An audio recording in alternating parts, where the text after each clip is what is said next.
as is the Marywood.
At the Insulaco Arena at Marywood University, this is Marywood Pacers women's basketball right here on TV-Marywood.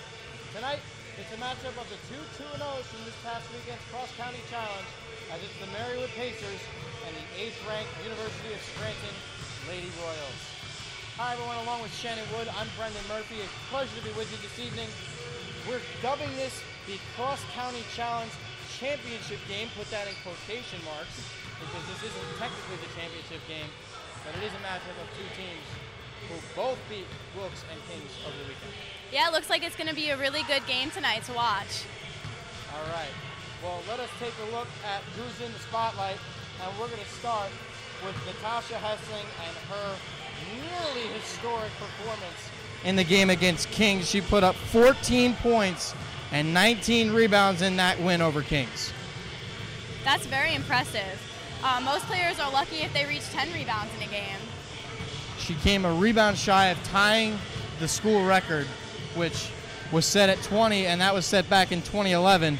So that would have been an impressive feat for her, averaging now 8.7 points and 15 rebounds a game. And for Araya Onks as well, she is the team's leading scorer thus far, had 22 in the win over Wilkes and 15 in the win over Kings. Now on the other side, for the 8th-ranked University of Scranton Royals, we start with the All-American Bridget Mann. She played in all 30 games last season, was the Landmark Conference Player of the Year. I think you understand that at this point, she's good. We know that because we've seen her. This is going to be the 3 out of 4 days that we've seen her now, and she has played tremendous for this Royals team this year. 13 points a game, 6.5 rebounds, 3 assists. And as for Mackenzie Mason, who was named the most valuable player of the cross-county challenge, had 18 points a game this season so far, and 10 rebounds per game, and that's only in the Cross County Challenge. So a great performance from her in that tournament over the weekend. It's going to be a great game tonight. I'm so excited to be here. All right, well, we are getting close to tip-off, so when we come back, it'll be the starting lineups and the opening tap right here on TV-Marywood.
Between the Royals of the University of Scranton and your Marywood University Pacers. Before we begin, the NCAA Atlantic East Conference and Marywood University promote good sportsmanship by student athletes, coaches, and spectators. We request your cooperation by supporting the participants and officials in a positive manner. Profanity, racial, or sexist comments or other intimidating actions directed at officials, student athletes, coaches, or team representatives, as well as public intoxication, the consumption or possession of alcoholic beverages and tobacco products, are grounds for removal from the site of competition and other disciplinary actions. Now we ask you to please rise, if able, and remove your caps as we honor the United States of America with the playing of our national anthem.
National anthem here on TV-Marywood at the Inslaco Arena this evening.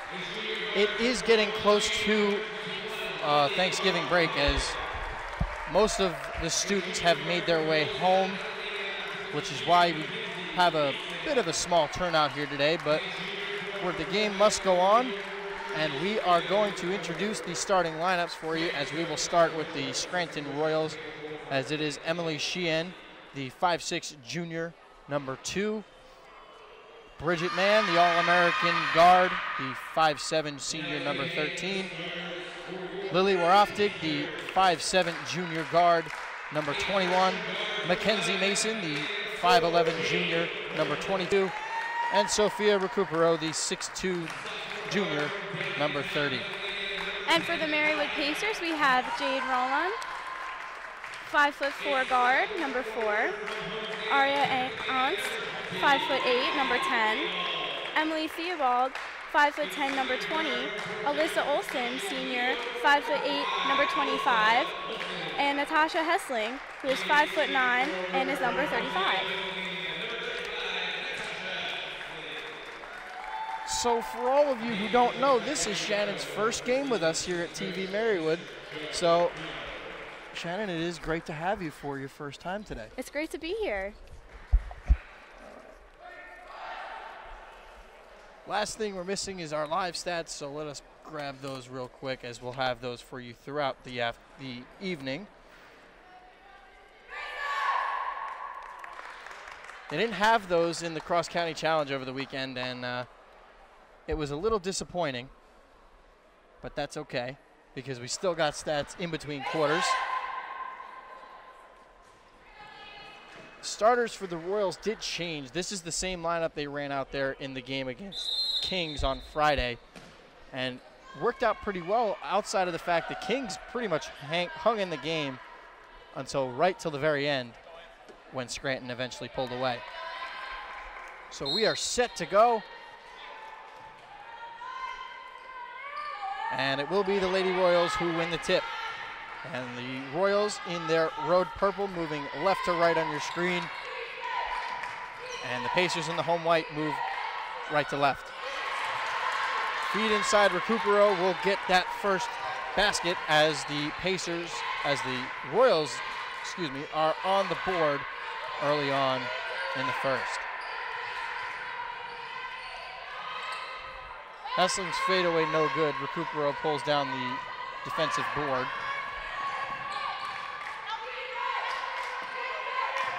Recupero might have walked that time, but they're not going to call it. A nice backdoor pass inside. Kick out to Bridget Mann. Shot for 3 goes long. And chalk up a rebound for Natasha Hessling, her first of the evening. And the Pacers come the other way.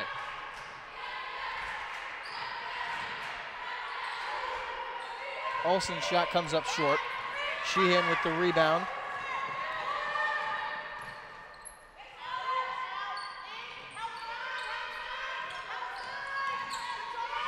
Man kicks to the corner.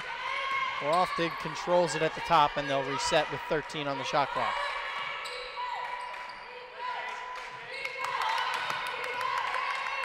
Inside, Recupero, not going to get that one. Hessling with another rebound. And the Pacers control it as Jade Rolone will bring it up the floor.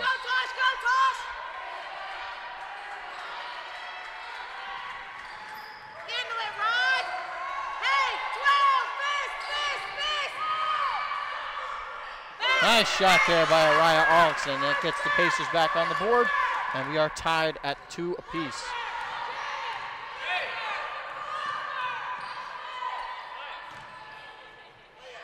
Nice drive inside there by Mackenzie Mason, and the Royals answer back.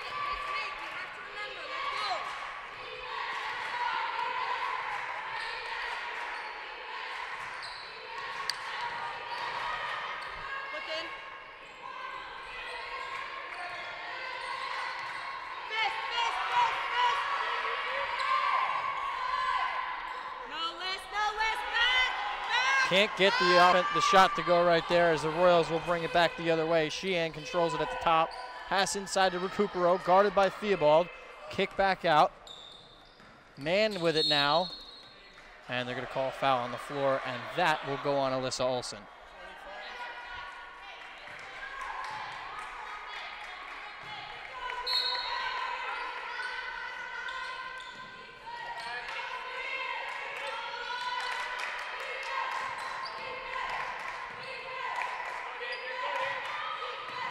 Sheehan gives it into Recupero, guarded by Theobald. Hessling pulls down another rebound.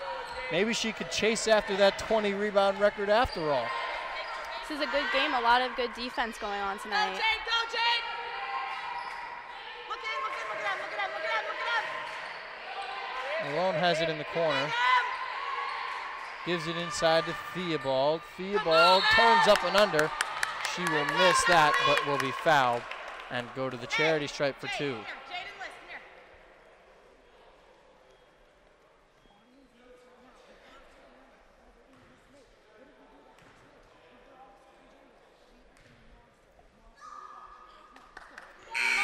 Theobald's first one comes off the mark.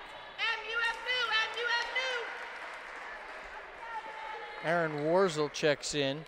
She got the start in the game against Wilkes on Saturday, the 5'11" freshman. Theobald goes 1 of 2, and it's 4-3 Lady Royals early on. In games like this, you have to make every point count. That's a good point, especially when you're playing the number 8 team in the nation. Yeah. This Royals team, we got to see over the weekend how good this team is, and they made Wilkes look silly on Saturday, and this Pacers team barely was able to beat them simply because Wilkes couldn't hit a free throw. But I spoke with Coach Halko earlier, and basically she said that she wants her team to not be intimidated by this top 10 team in Scranton, and they need to just play their game and they'll be in it. They may not, she even said they may not win, but she wants them to at least be in it and have the confidence to believe that they're going to win, and she hopes that they can get the job done. Offensive foul called on Onks. They call a push-off. That's Araya Onks' first foul of the evening.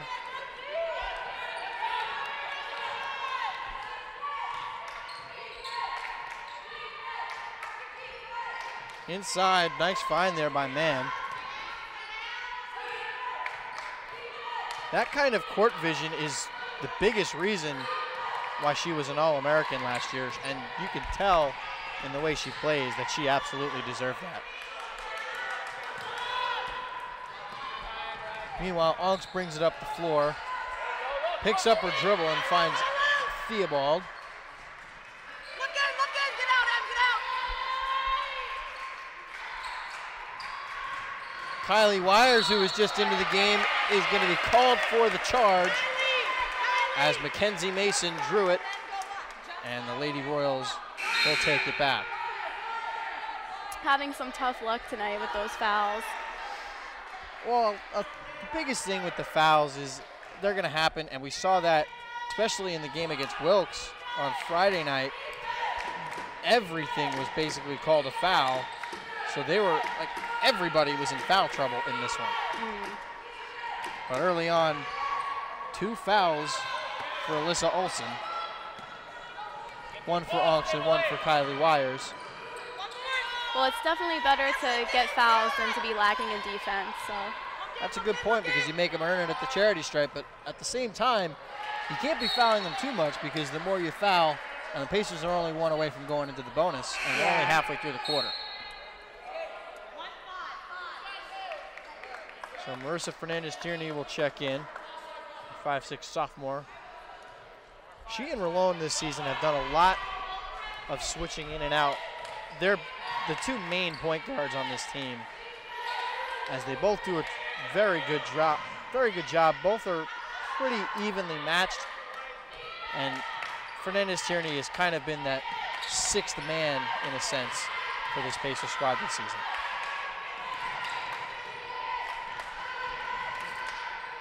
Sheehan lost control of the ball. Mason ends up with it, and man, couldn't beat the shot clock. Great hustle there by Sheehan, but she tips it right into the arms of Hessling, and Fernandez-Tierney will bring it up for the Pacers.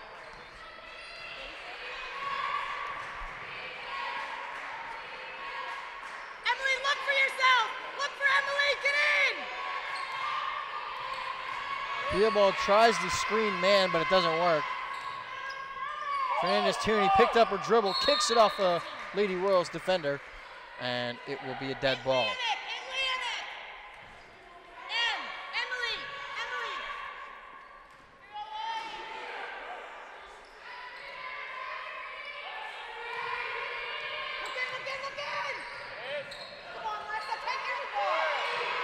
Inside to Theobald, the nice turnaround. That shot's gonna be blocked. Hessling was going after it but couldn't get it.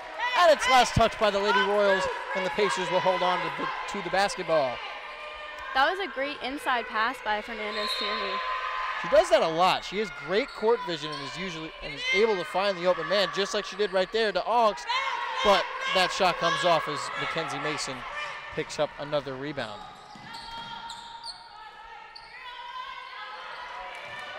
A little too tall for Warzel that time as it's into the arms of Augs. Nice find inside, and they're going to get a foul called on Mackenzie Mason. And that was before Hessling got the shot off.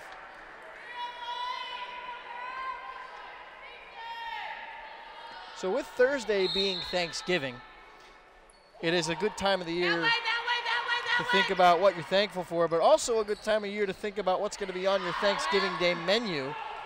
So Shannon, why don't you tell us a little bit about what's on your menu for Thanksgiving every year? Well, my mom always makes really good mashed potatoes and sweet potatoes. That's what I look forward to every year. Can't go wrong. Good stuffing too. Yeah. Can't go wrong with that. I think that stuffing is the best part of Thanksgiving. I mean, I'm a kind of a picky eater, as that was Hannah Kowalski that got that lay-in to go there. I'm kind of a picky eater, but my Thanksgiving plate is usually consists of some turkey. I have a younger cousin who's around 12, and she doesn't eat much either. So we usually make her macaroni and cheese. And since she won't eat the whole box, we will usually, myself and all my cousins will take some and put it on our plate. So we have a little bit of that. Nice rebound there by Fernandez Tierney as she gets the bucket. But I also will take a piece of cornbread. My aunt makes really good Pillsbury biscuits that I'll have. Corn, really good corn on the cob, especially if you get it fresh and if it's still warm enough to make it on the grill, you make it on the grill, cook it in the husk, and it keeps all the juices inside of it, and it just tastes so good. Yeah, I was doing that over the summer. It was really good. My dad loves making the corn on the cob inside. Like, that's how I know how to do it. Corn on the cob inside the husk. Can't get any better than that.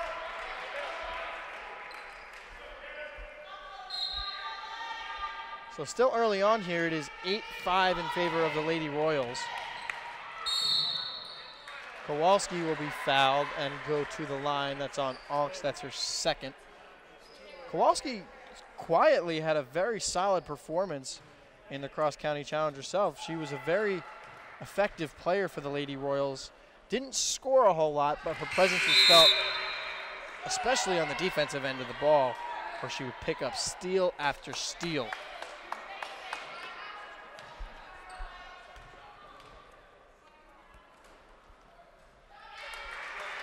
Two of two there for Kowalski. And the Royals have doubled their lead to 5, pardon me. Get in it! Get in it! Ava Gamo is also in, the 5'9" sophomore for the Lady Royals. Peyton Kovac comes in for Pacers as she's called for the walk there. And Cara Romaniello, the 5'9" sophomore, number 15, is in for the Pacers.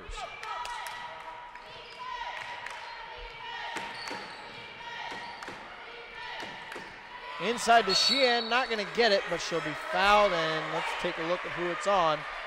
And it'll be on to Hessling, surprisingly, and I didn't think she was anywhere near that play.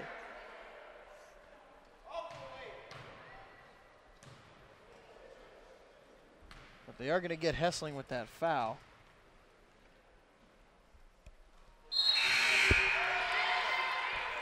Since I use a Mac when I'm looking at our live stats, it is hooked up to my phone for text, and I just got a nice text from my dad saying, thanks for the shout out. So here's another one for you, Dad. He also makes really, really good London broil. My mom marinates it really well, and then my dad cooks it on the grill, and it's always perfect. But that's a summer thing.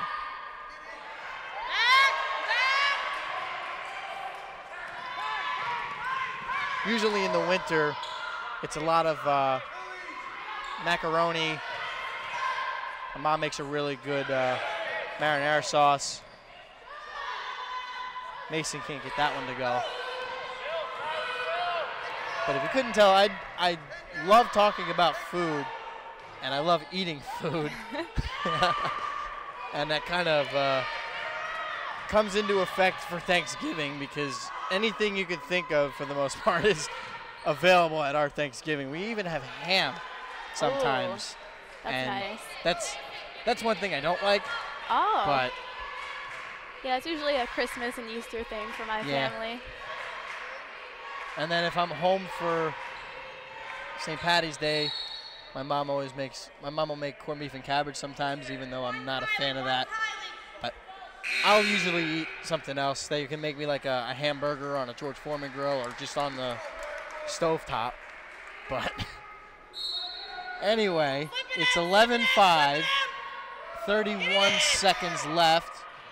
They do finally get it in, but Romaniello steps out of bounds.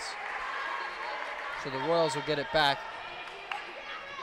with nearly a full shot clock, even though the shot clock is off, as they got the ball back with 0.3 of a second, under 30 seconds. Looks like Kowalski will hold for the final shot. Comes over to the far side. A drive by Kowalski, and a charge taken by Kylie Wires. That's one thing this Pacers squad early on has done a very good job with this year, and that is taking charges, and especially out of Marissa Fernandez-Tierney. She has drawn somewhere in the neighborhood of about 6, 7, maybe even 8 charges, as she was just fouled hard there. And that puts the Royals in the bonus, and she will go to the line for 2.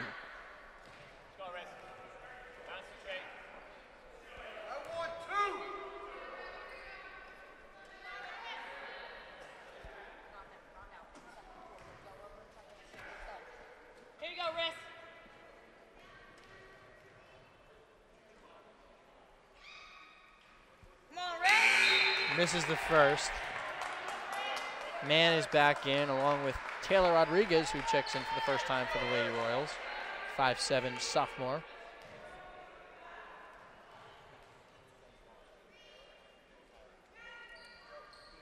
Fernandez-Tierney knocks down the second one.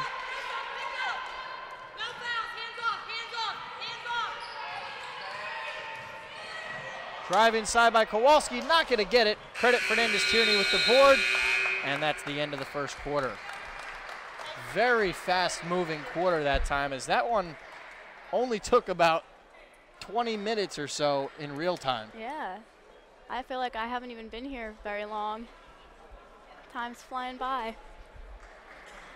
So the scoring leaders early on, Mackenzie Mason and Hannah Kowalski lead the way for the Royals, each with 4.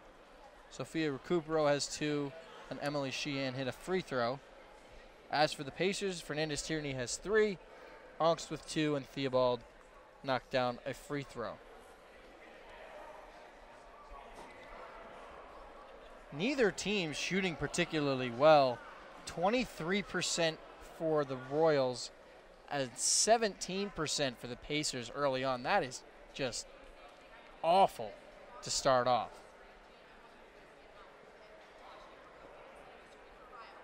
Free throws are both good. Scranton's 5 of 6.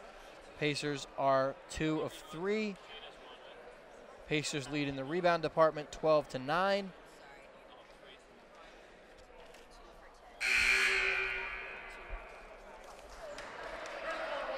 the Royals have led since, quite frankly, almost the entire first quarter. The last time the Pacers even tied the game was with 9:30 left in the first quarter. Still only in a single-digit deficit, so I'm confident that they can come back from this. An errant pass there by Rolone, as she's back in, along with Theobald and Hessling.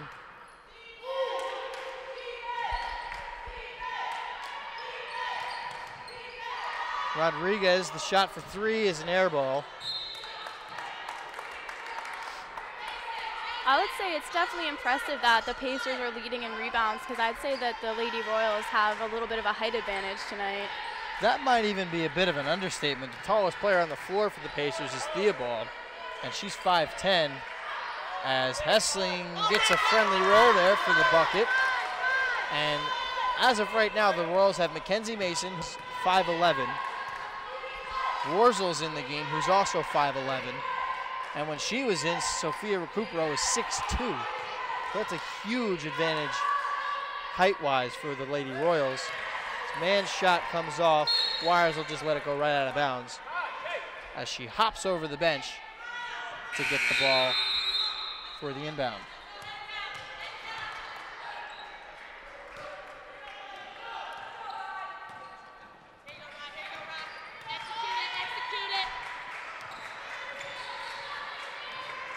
Onks is going to give it off into the corner to Wires. Onks is going to take a three ball and knock it down. Nice and shot. Just like that, we are tied at 11.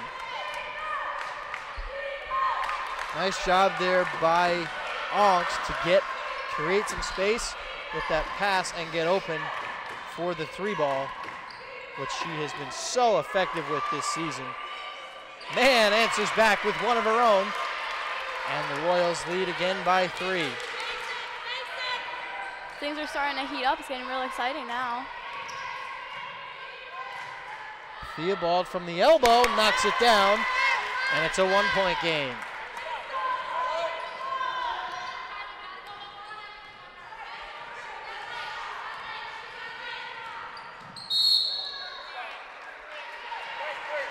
Foul on Wires. Tried to jump the screen because it was a good screen set there.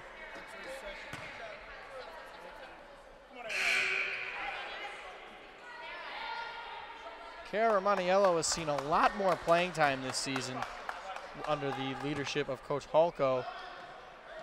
And you can always tell that she's staying in shape because she also plays soccer and was a part of that women's soccer Atlantic East championship team. Rolone almost got a hand on that pass, but she went down, grabbed her ankle, and that doesn't look good.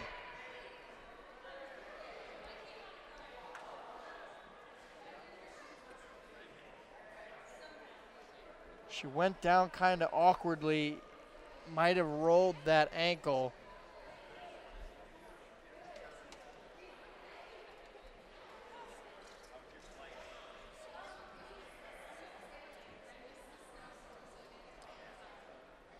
Hopefully she's okay, because if she misses any extended period of time, that could be a huge loss for this Pacers squad already without Kate Riley.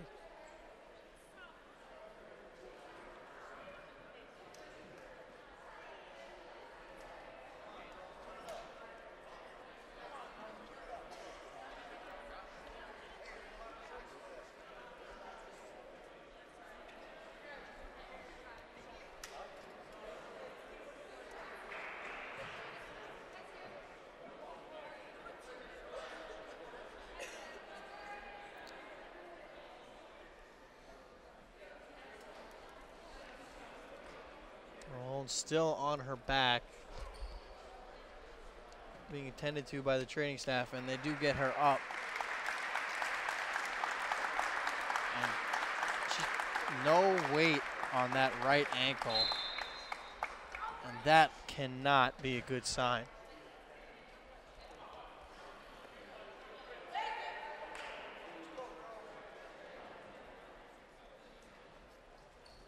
So the trainers will attend to her as Fernandez Tierney comes in for her.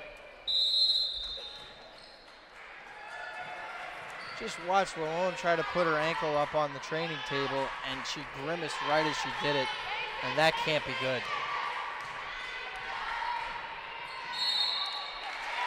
Definitely wishing her, the best case scenario and a speedy recovery. From the way it looked, best case scenario here is a Little ankle sprain, nothing too serious. Worst case, I don't even want to think about that. Yeah.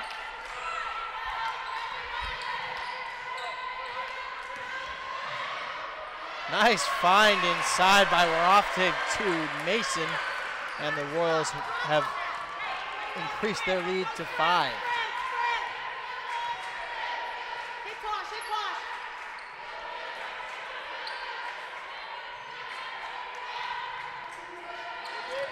Maniello's going to get a screen from Theobald, gets around a man, and gets the friendly roll off the glass.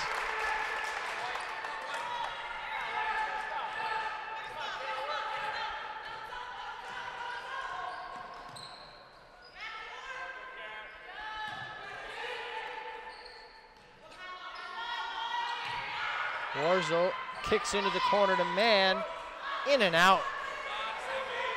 It's been a tough game, but the Pacers have definitely been doing a good job of keeping themselves in the game. That's a great point. They're not letting the Royals get off to a big lead, but they're still not shooting the ball particularly well, although they have increased their field goal percentage here in the second up to 35%. But the Royals still at 32%. Nice find inside as Sheehan gets the bucket. It's back to 5 points. But the Royals are 7 of 20 from the floor. Pacers 6 of 17. As long as they just need to keep playing solid defense, and they need to score every once in a while. Yeah, 10 to shoot. Romaniello's going to be stripped, and that's Mann who comes up with the steal. Waroftig's pass is tipped and taken away by Fernandez-Tierney. Nice steal. Her shot's going to be blocked, goes out of bounds. I think she was trying to draw a foul there. Good take, Chris.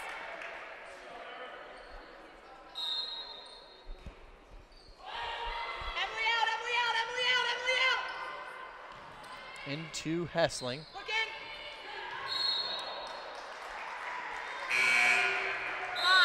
5. Who has new? Who has new?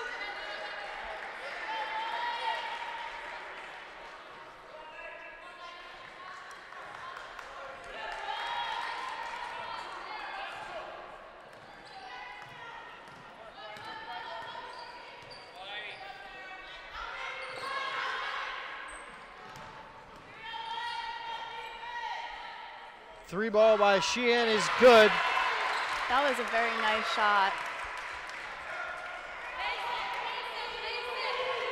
So Rolone has been taken off the training table and presumably will be heading into the locker room. That is not a good sign, as she was being carried to the locker room by the training staff. Tipped away by Romaniello, and they get another steal. They bring it up the floor.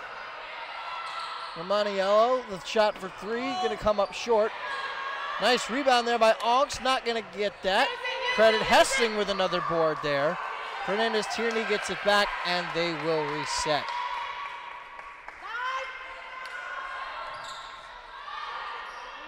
Theobald shot not gonna go. Coach Halko just said right in front of us that they're rushing their shots, and they absolutely are, as they're trying to shoot too early in the shot clock, and they're not getting good looks.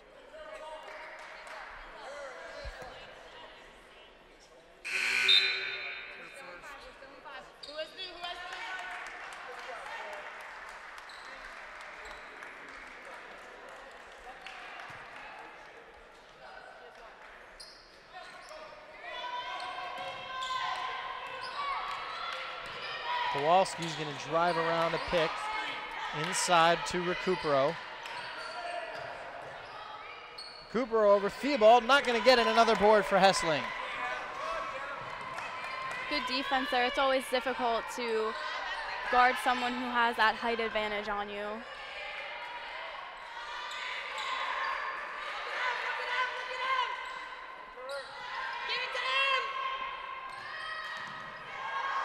Into Theobald.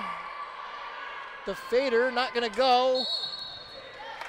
A great job there by Hessling to tip it to Fernandez Tierney. Foul called there on Ava Gamo. 7 rebounds already for Natasha Hessling. She's going at the pace that she went on Saturday when she had 19 rebounds. Into Hessling again, and another lay-in is good.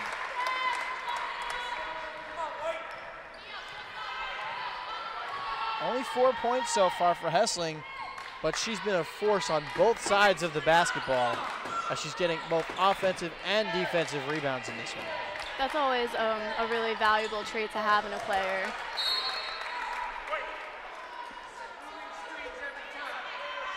So, turnover by the Pacers, by the Lady Royals, excuse me. And the Pacers will take it back up the floor with 2:47 left in the first half.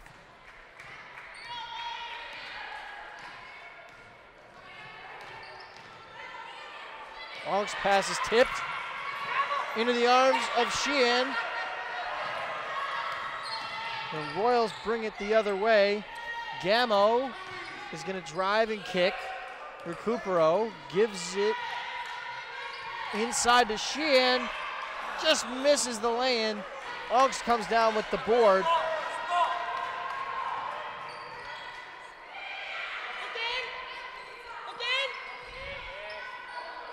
Pass inside to Hessling. Hessling's going to be blocked.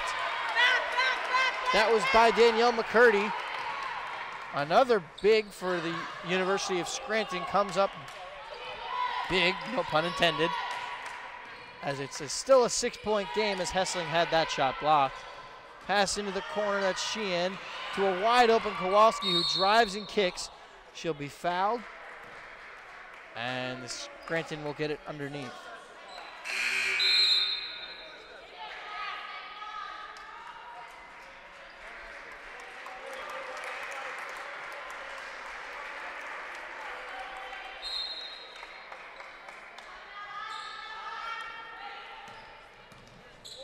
Kowalski gives it to Mason. Man's gonna drive right side, kicks to the corner. 3 ball is good by Emily Sheehan. Yeah, they really left her wide open there. 11 points thus far for Emily Sheehan. 2 of 2 from beyond the arc.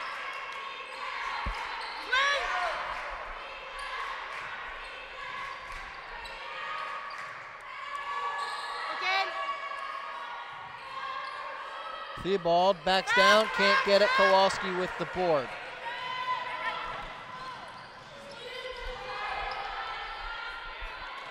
Almost stolen away by Fernandez Tierney as she had it in her hands but lost it.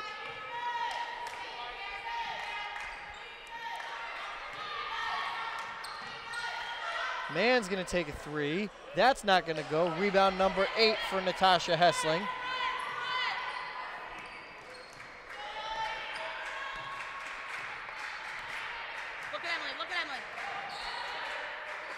Maniello has it. About 15 seconds separate the shot clock and game clock as the Pacers turn it over again.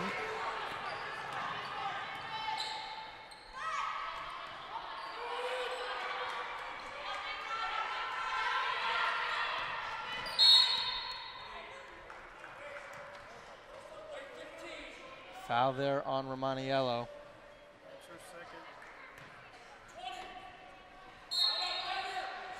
Pacers still lead in the rebound department, but have turned the ball over 9 times. Mann's 3 ball is good. 12-point lead.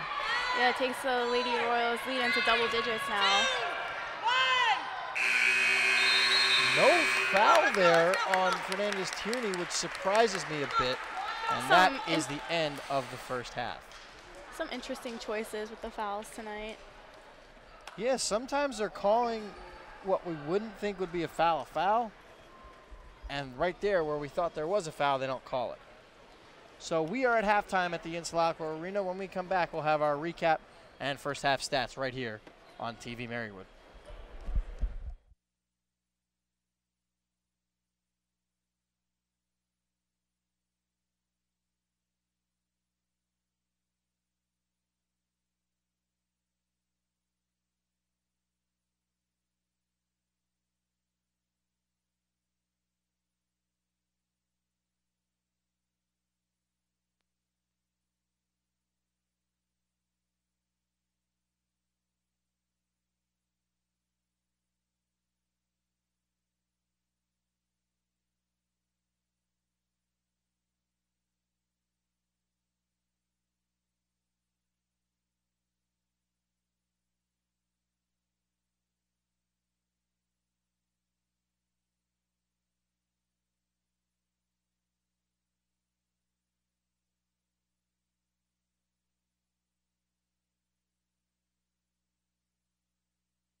And welcome back to the Insulaco Arena for the start of the second half. Let us quickly take a look at our first half stats. And they're kind of staggering if you look at it, as the Pacers have shot 27% from the floor to 39 for Scranton.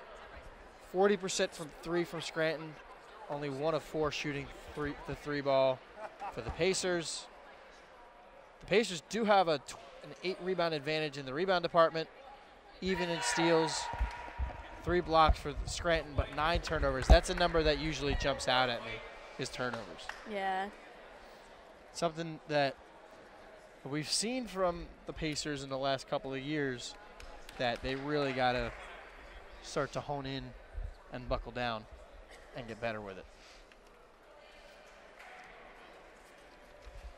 So we got an update on Jade Rolone, and from Coach Halko directly, she is headed to the hospital.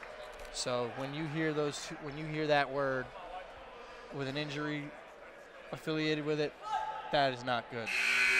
And they are probably going to take x-rays to see if there's a break. And prayers go out to Jade. Hopefully she recovers quickly, and fingers crossed that it is not a break, just a bad sprain. Yeah, wishing her a speedy recovery. So we are back underway as Sheehan goes in and gets the easy lay-in. So it is 31-17 in favor of the Lady Royals.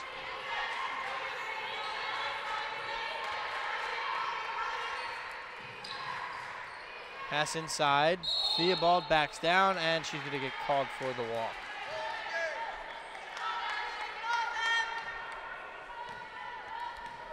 Yeah, it's hard to get any points in the paint when you have someone who's 6'2" guarding you there. Especially when you move your feet before you move the ball. Yeah. Sheehan comes off the screen. Mason back inside. And an easy lay-in that time for Recupero. Face it, face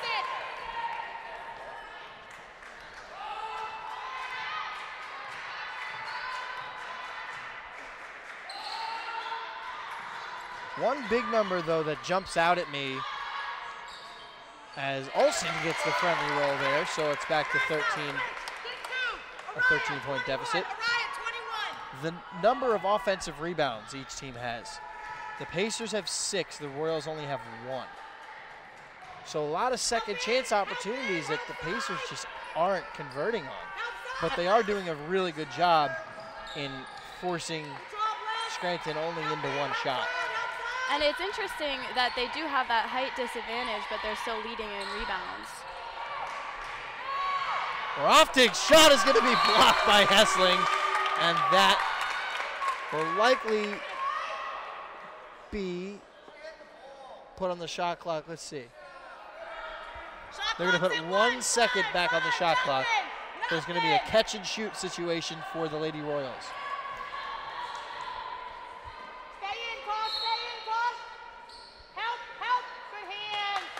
Hessling knocks it away, so they'll try again.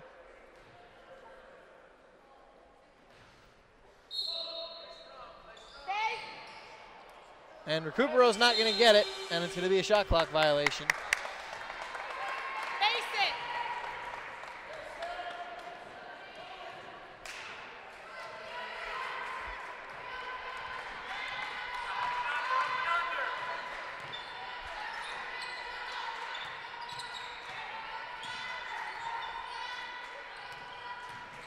Hessling gives it to Angst. Kicks back to Hessling. They're going to wrap it all the way around. That's Theobald for a long 2, and she knocks it down. Great passing going on here by the Pacers.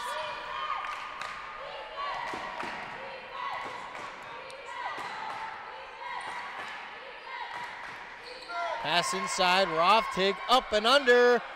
Doesn't get it. The second chance putback is good by Recupero. And it's back to a 13-point game.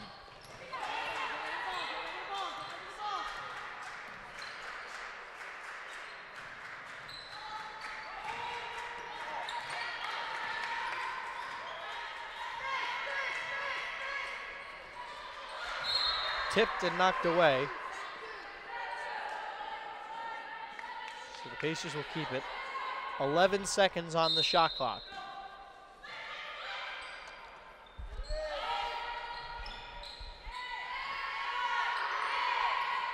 Theobald. The bank is closed on that one as she misses. Sheehan gives it to Mason. Mason for three, and she knocks it down. And Coach Halko is going to take a timeout. One thing that the Pacers have been doing a great job of tonight is working as a team. Out of 9 buckets, there have been assists on 6 of them. That's a great point there. And that is something we do see from this Pacers team a lot. They like to move the ball around and set up others to score. Onks, by the way, does have 2 of those rebounds. Hessling, they said had 9 rebounds, but they took 1 away. So she's at 8 rebounds. 4 points, so we got to keep an eye on her for a double-double, as we have for the first 4 games of the season. Yeah.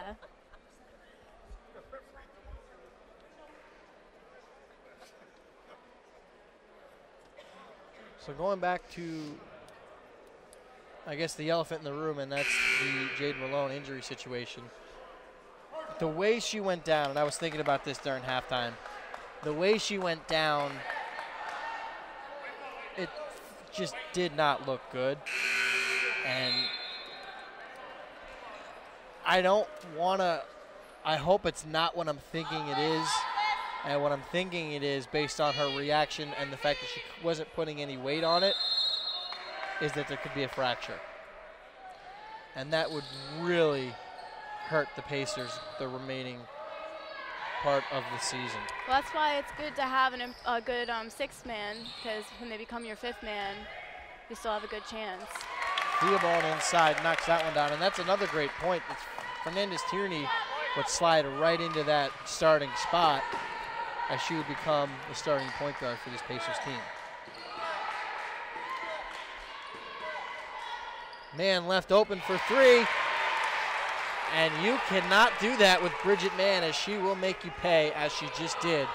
And she knocks down another 3 ball. That gives her 9. 3 of 8 from beyond the arc.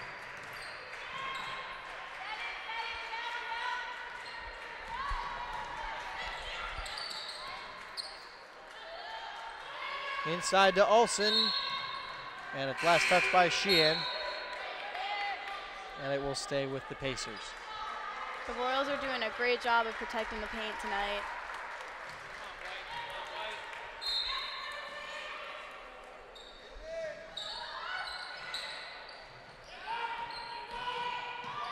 Onks from the elbow gets the friendly roll off the front iron.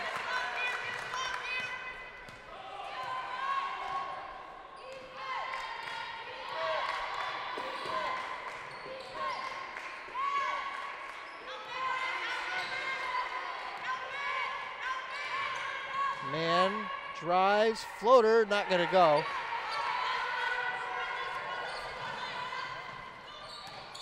Onks takes a dribble, goes for 3, not going to get it.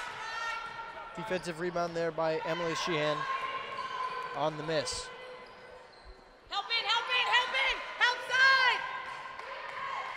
Help side! Into the corner to Sheehan.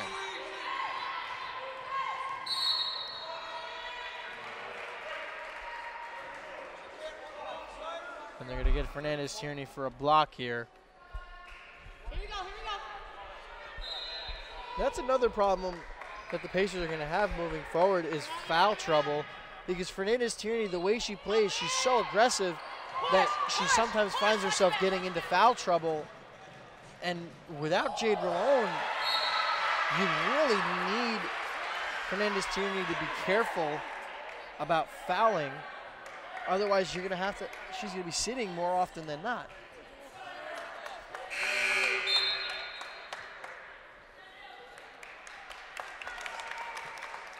Here's Morgan Shamrow, a 5'8" freshman, number 24. I believe, if I'm not mistaken, this is her collegiate debut.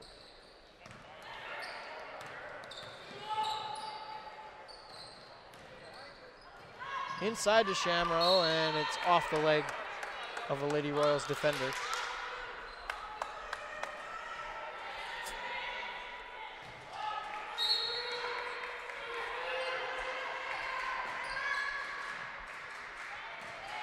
Augst is going to drive, looks inside, and Theobald gets that one. Another assist.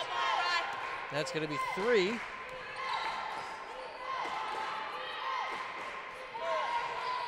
Emily Theobald is now the Pacers' leading scorer with 9. Warzel, good defense there at that time by Theobald. And University of Scranton head coach Trevor Woodruff gets a timeout before the Pacers can get the jump ball.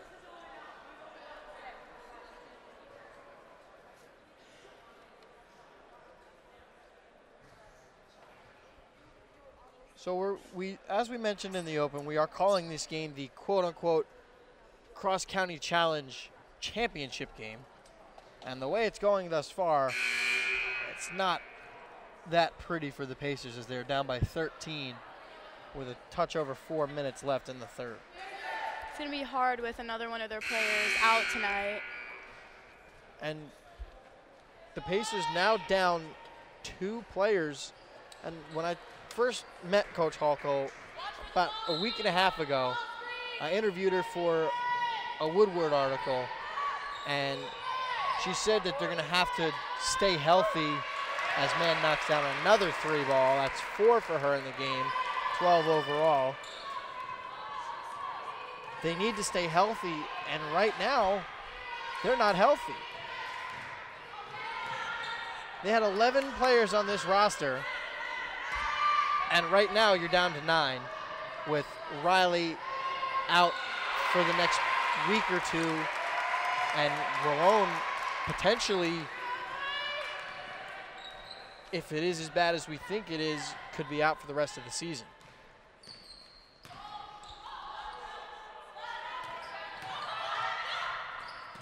Stolen away by Mackenzie Mason.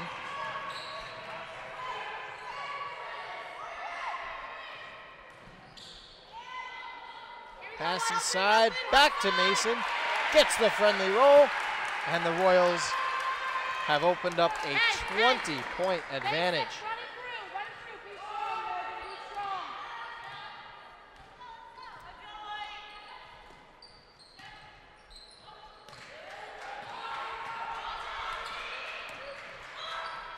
Cross-court pass.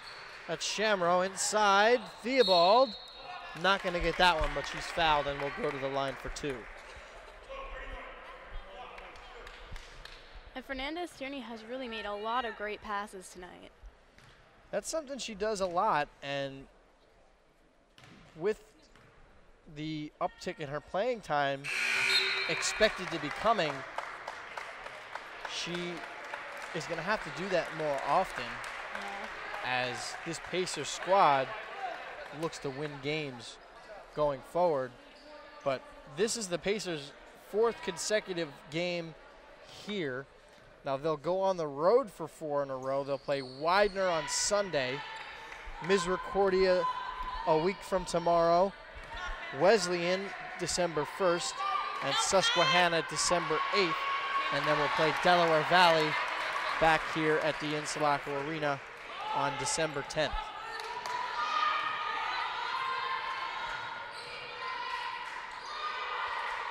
They open up Atlantic East play against Wesley on January 5th. And they'll start at home as that's Shamrow who knocks down the 3 ball. The Neversink, New York native knocks it down and gets herself into the points column. Last touch there by the Pacers. Royals get it back with an 18-point advantage.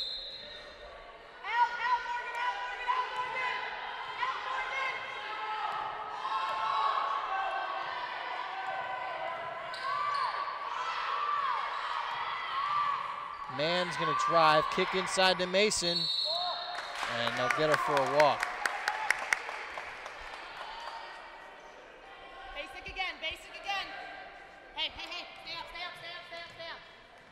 Olsen will bring it up the floor.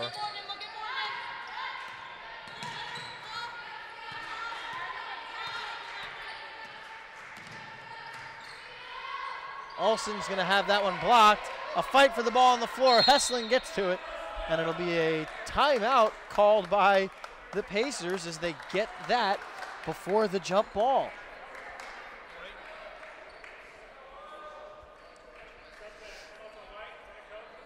Yeah, in a deficit like this, you want to keep possession of the ball as much as possible.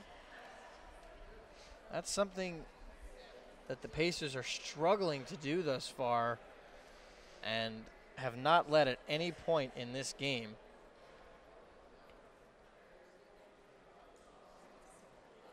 Bench points is even at 8-8. Blocks is a huge advantage for the University of Scranton, 6-1. Pacers only 2 turnovers in this quarter, so it's a solid improvement coming out of the locker room. But Scranton does have 13 off Pacer turnovers.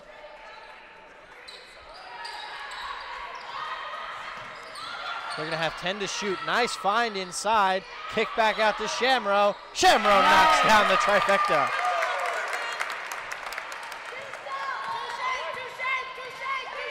Two shots, 2 3 balls for Morgan Shamrow. It's always nice to be at 100% from the field. One thing I noticed when she took that one especially, there really wasn't much of an arc on that shot, but it doesn't matter because it went in anyway.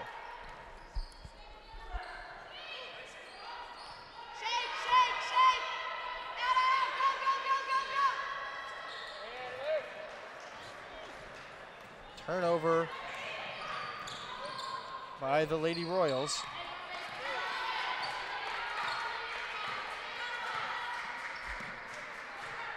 Hessling, I think that one might have been tipped, so the Royals will go the other way.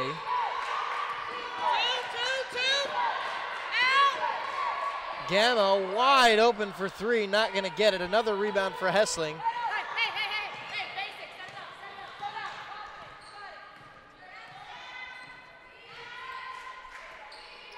That's 9 for Hessling. Pass inside, Theobald again, not gonna get that one.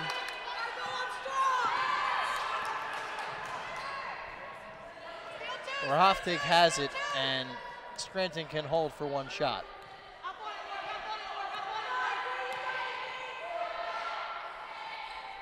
Five seconds.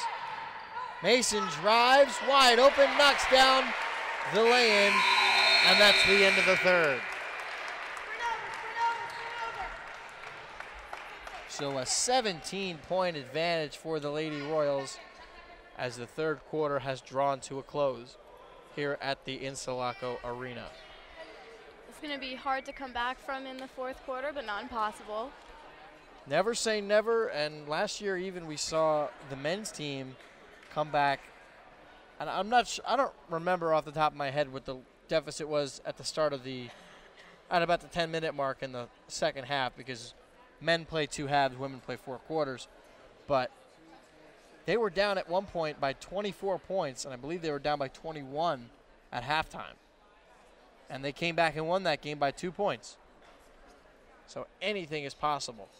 And it's actually, the men do play right after this. They play Penn State Harrisburg, and we're most likely going to witness some history here tonight, as it's going to be 2 Pacer men who could reach the 1,000-point plateau in tonight's game against the Penn State Harrisburg Nittany Lions, as Tip Schwartz and Jeremy Ringland are each less than 5 points away from that magical number of 1,000.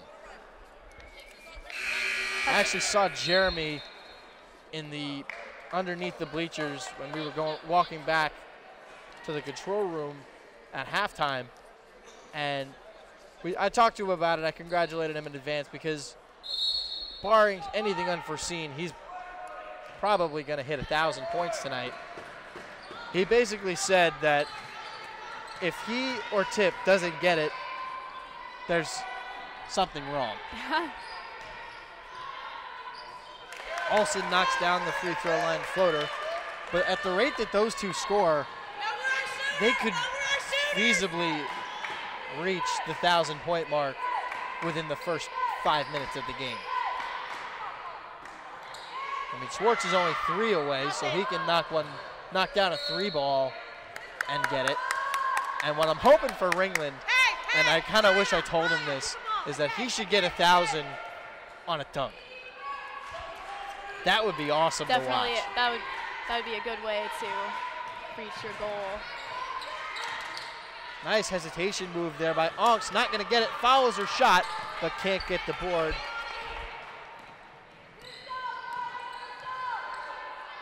Still a 15-point deficit for the Pacers.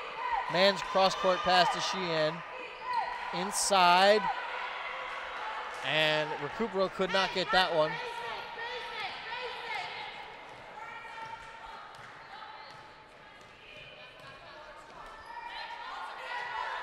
Olsen controls it and gets a screen from Hessling.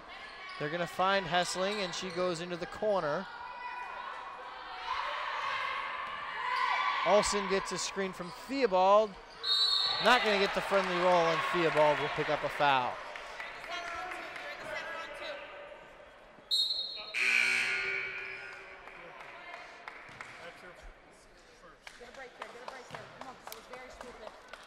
Hands out. Hey, guys. Hey, guys. Hey. Two shake, two shake, two shake, two shake. Let's go, boys. Go, Liz.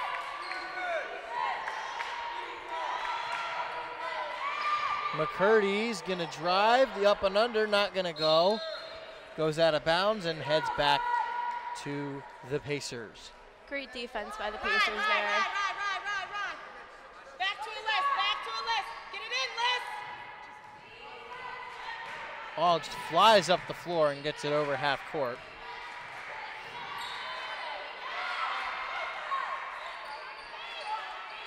The give to Ongst, back inside to Peyton Kovac.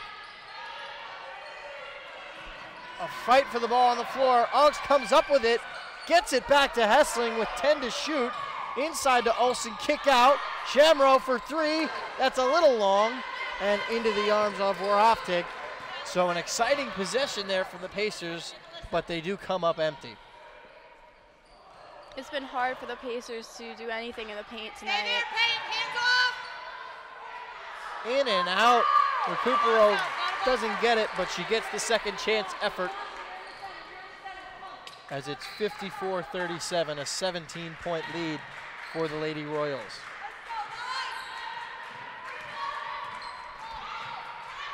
If you're the Pacers, you really can't be too disappointed if you lose this game, mostly because you're playing the 8th ranked team in the nation.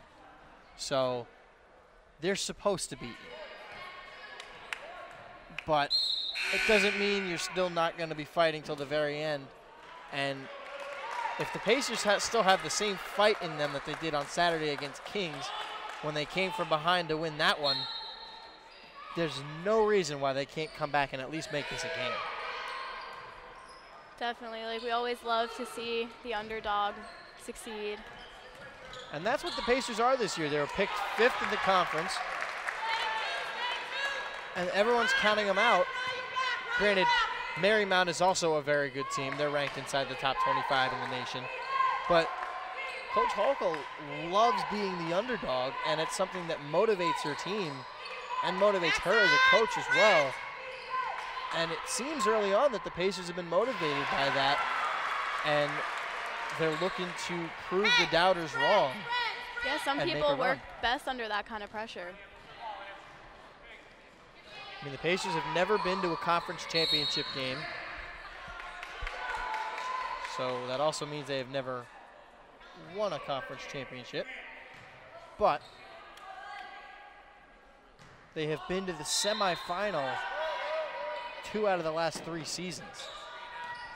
And you're playing pretty much the same teams with the exception of Wesley and Marymount now. Oggs picks up her dribble again. Theobald not going to get that one. Kick over to Mann. And Mann's feeling it now. Another 3-ball by Bridget Mann. That's given her 15, and she leads the team in scoring and is 5 of 10 from beyond the arc.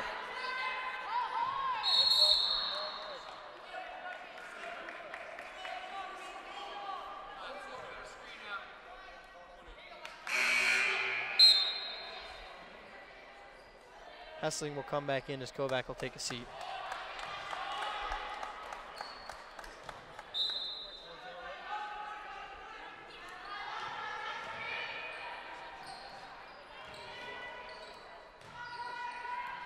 Back out to Shamro. A nice pump fake. Doesn't get that one.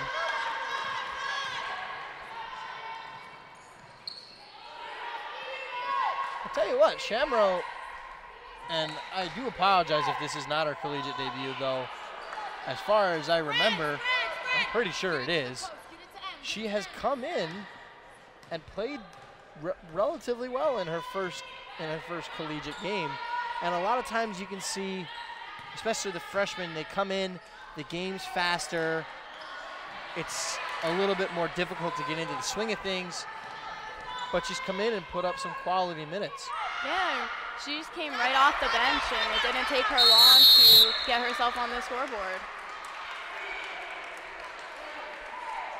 So Mann is up to 18 points, and I think we're seeing now why she was named an All-American a season ago. Yeah, and she is 55% from 3. 6 of 11, 6 of 13 shooting. All of her points have come from beyond the arc.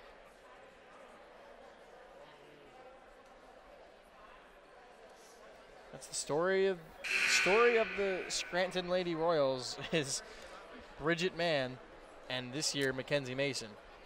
Yeah. So it is a 23-point advantage for the Lady Royals as they're going to look to close this one out in the remaining 4:52 of the fourth. Pacers, you really can't fault them here. They lost one of their starters tonight to an injury that no one ever wants to see. And it could potentially be season ending, and again, let's hope for the best. But that's a big loss, and it could be the deciding factor in the game because Rollone's presence is being missed right now as the Pacers aren't able to do much in transition because Rollone is so quick and so good with the ball that her running the offense for this Pacers team is difficult to replace.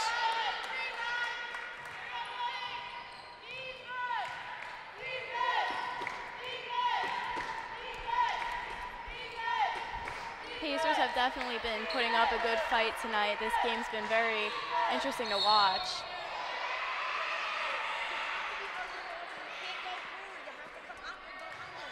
Wires fouls again.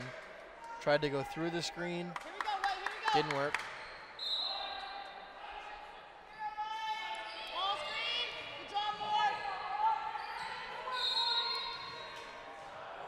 Three-second call on Warzel, and it'll go back to the Pacers.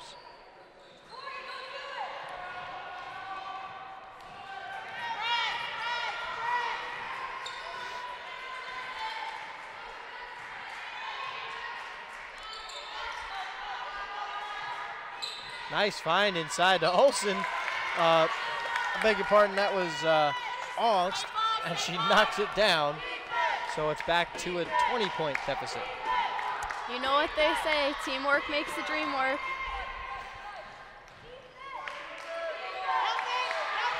There's so many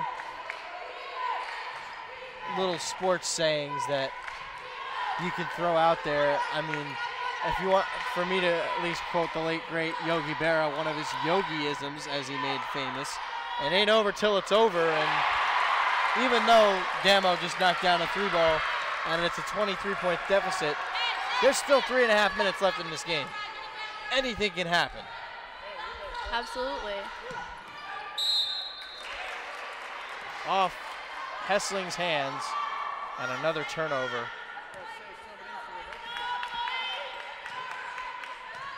So barring a huge comeback for the Pacers, they will fall to 2-2. The Royals improve to 3-0 and potentially could move up in the national rankings. Let me see if I can pull those up really quick. Another 3-ball that time by Araya Ongst.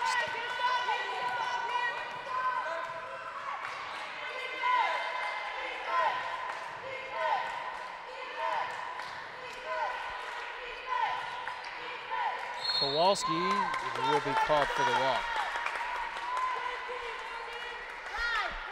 Yeah, and Ongst has definitely proven to be very valuable to the Pacers in this game.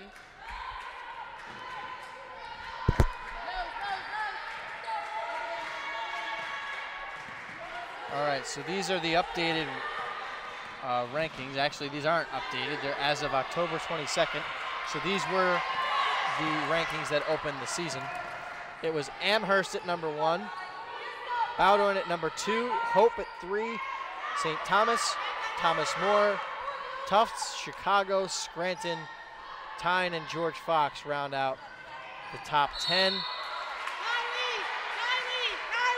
Marymount at number 16, so that'll be a big, that would be a huge win if the Pacers can pick up one, at least a split over Marymount. First free throw by Kowalski is not going to go.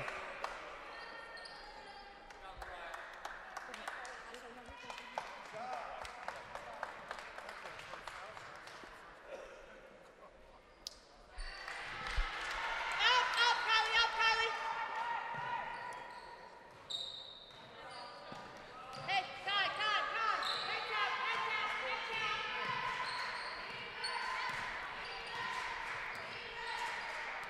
21-point advantage for the Royals. Hessling kicks, Shamrow for 3, comes up short.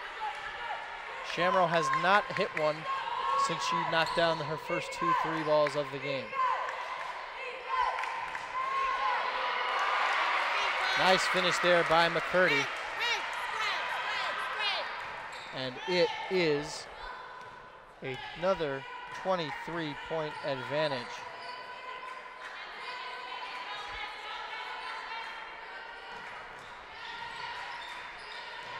Hessling, by the way, was named the Atlantic East Conference Player of the Week a week ago for her great performances last week. That is awesome. Congratulations to Natasha. So Wires will have 2 at the charity stripe.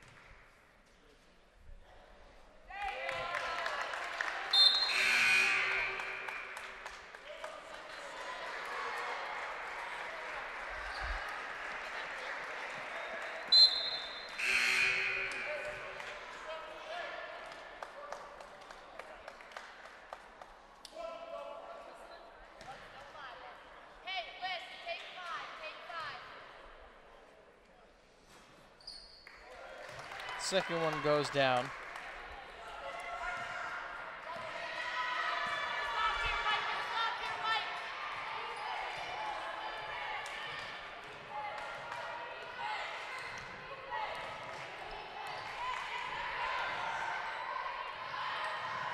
Inside, McCurdy, not gonna get that one.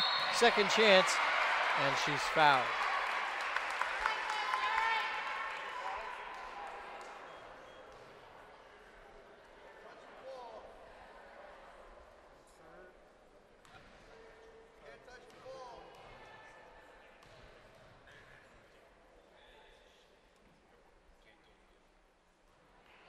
First free throw no good by McCurdy.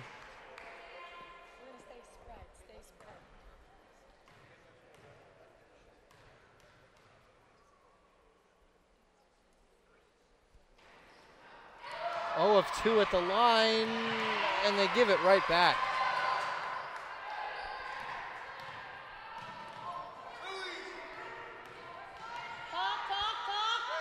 And despite the Lady Royals' big lead, they're still playing hard. Good feet, Tosh, good feet. Here we go. Stay in 5, stay in 5.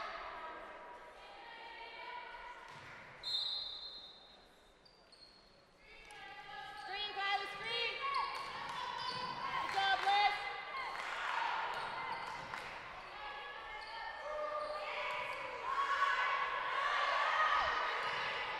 Two to shoot. 3 ball, not gonna go that time for Kayla Farney. 10 seconds left. Looks like the Pacers will just try to run one more play. Fernandez Tierney for 3 at the buzzer, not gonna go, and that's gonna do it.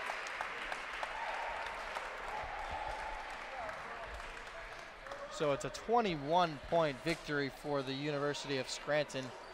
So they reign supreme in a battle in the Electric City. And despite some obstacles that the Pacers faced tonight, they still came out and played a great game. They still worked great as a team. Now your attention shifts now from the game to the health of Jade Rolone. And you just gotta hope for the best and hope the x-rays come back negative. Well, that will do it for our coverage of the women's game. Now, be sure to stay right here, and at 8 o'clock we will have the men's game for you when they take on Penn State Harrisburg. Don't go anywhere.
at the Insulaco Arena at Marywood University.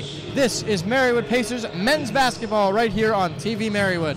Tonight, it is your Marywood Pacers and the Penn State Harrisburg Nittany Lions. Hello again, everybody. I'm Brendan Murphy along with Shannon Wood. The Pacers have two players on the precipice of history. Tip Schwartz and Jeremy Ringland are looking to become the 9th and 10th members of the Pacers' 1,000-point club. Yeah, and I actually went to high school with Jeremy, so it's really exciting to get to follow him to this part of his basketball career. Absolutely. Ringland has played great throughout his career as a Pacer, as has Tip Schwartz. Schwartz, by the way, if you don't remember, led the nation in free throw shooting last year at 94%. And this is also the second matchup against the Penn State subcampus in 2 weeks for the Pacers, as they've played Penn State Lehigh Valley and handled them pretty well last Tuesday. Yeah, hopefully tonight goes like last week did. Well, let's take a look at who's in the spotlight. And for the Pacers, well, did you honestly think we were going to highlight anybody else, considering they're right on the verge of history? We're going to start with Tip Schwartz. 19.8 points a game, 6.5 boards, shooting 44% from beyond the arc this year. That's a career high. And he's 3 points away from 1,000. He could do it early on with a 3-ball, or he could do it later on with a 2 and a free throw. Whatever the case may be, he will likely get to 1,000 today, as will Jeremy Ringland. 13.2 points per game, 6 rebounds a game, had 8 blocks in the win over Hunter College on Saturday. A huge number for Ringland. Very impressive. He is 4 points away from 1,000 for his career. And we mentioned in the women's game, we're hoping for a dunk. That would be awesome to see. No guarantee that we'll see that, but we will likely see 1,000 from both of those players tonight. On the other side for Penn State Harrisburg, we start with Dayon Baylor-Carroll, a 5'7" freshman. Now we'll keep that in mind, freshman. No taller than me, I'm also 5'7". He is average 17 points a game and shoots 48% from beyond the arc. They're going to have to contain him from outside the three-point line in order to win this ball game. Khalil Williams is a senior, 12.5 points a game, 4.8 rebounds per game for this Nittany Lions team. He's played very well for the Nittany Lions throughout his career and this season. Now we are getting close to the start of the game, so when we come back, we will have the starting lineups and the opening tap right here on TVM.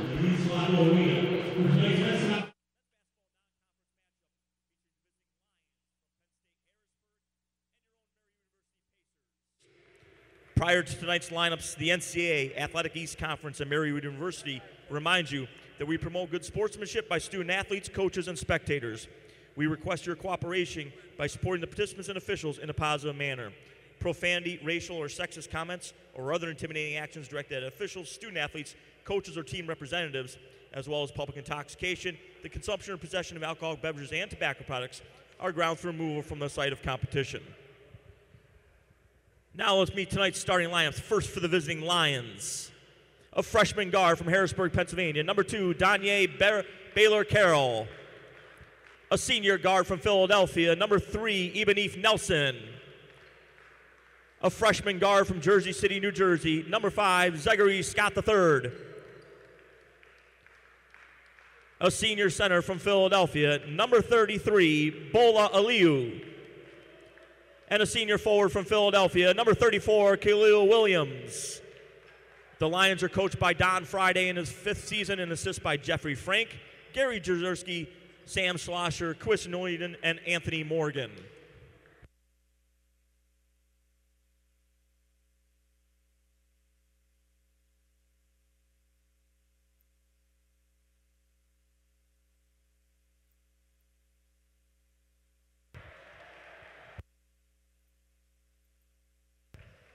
And now, the starting lineups for your Marywood University Pacers.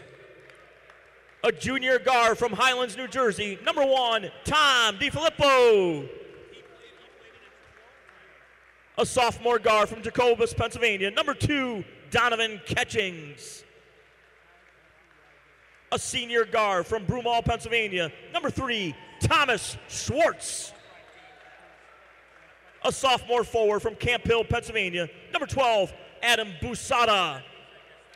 And a senior forward from Rosetta, Pennsylvania, number 33, Jeremy Ringland. The Pacers are coached by Mika Rastriani in his 4th season and assisted by Chris Stefano, Gary Isaacson, and Zach Bruner.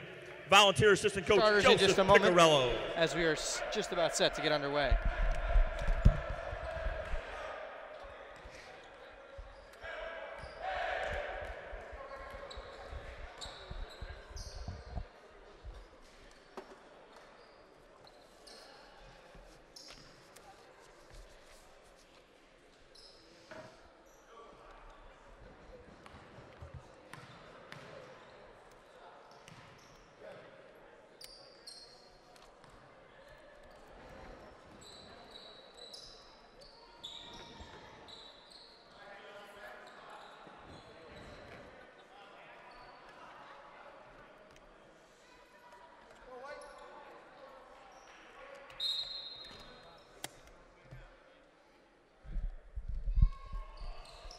It will be Penn State Harrisburg that wins the tip, and an easy lay in there by Zachary Scott III. So let us take a look at your starters, as the Pacers now, they are in the home gray, moving right to left, and Penn State in the road blue moves left to right. So for the Penn State Nittany Lions, it is Dayon Baylor Carroll, the 5'7" freshman, Ibn Hanif Nelson, the 6'3" senior, number 3. Zachary Scott III, the 5'10" freshman, number 5.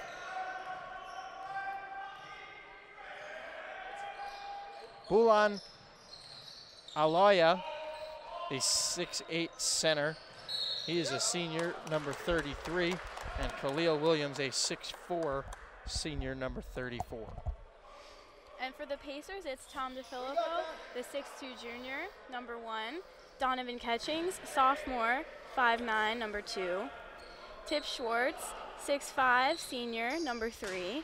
Adam Desada, freshman, 6'4", number 12. And Jeremy Ringland, senior, 6'6", number 33. So no 1,000 yet, as Penn State in control early. Pass out.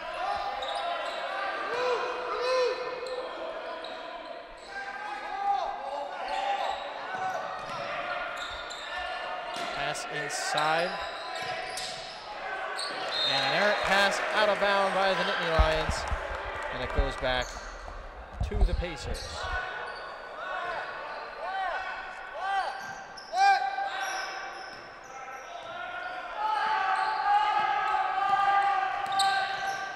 Catching's gonna drive. DeFilippo kicks.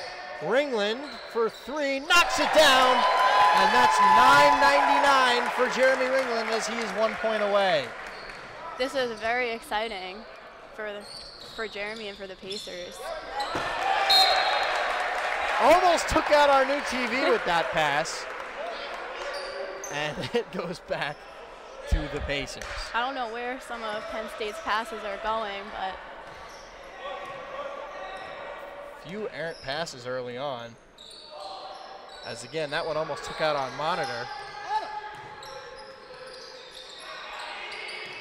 Schwartz is gonna drive, give it to Ringland. Ringland, the step back will be blocked. Penn State goes the other way. Nelson, the up and under finish is good.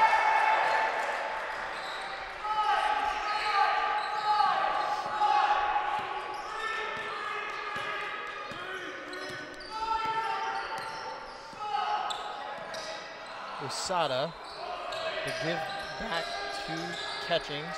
Schwartz for 1,000, not gonna get that one. Could have been fouled, but they don't call it. Ringland with great defense that time. Coming the other way is DeFilippo. Drive, lost the ball, and he'll be fouled.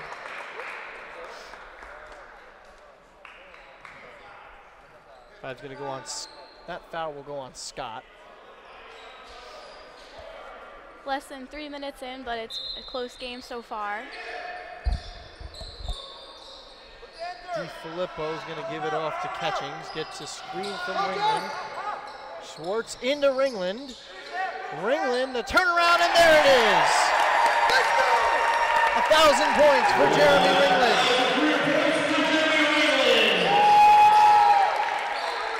It was so great to be able to be here tonight to witness that.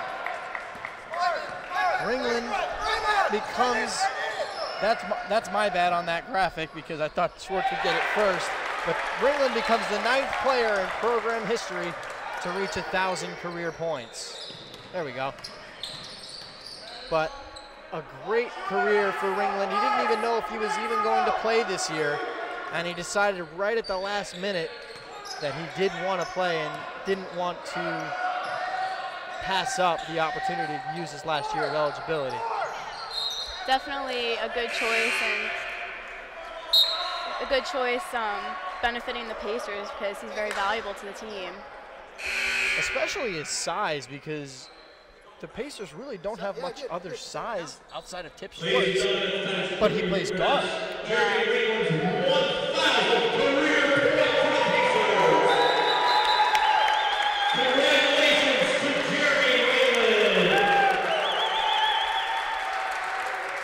And they're going to give Ringland a second here to soak it in. I'm sure they'll do the same with Schwartz when he gets it.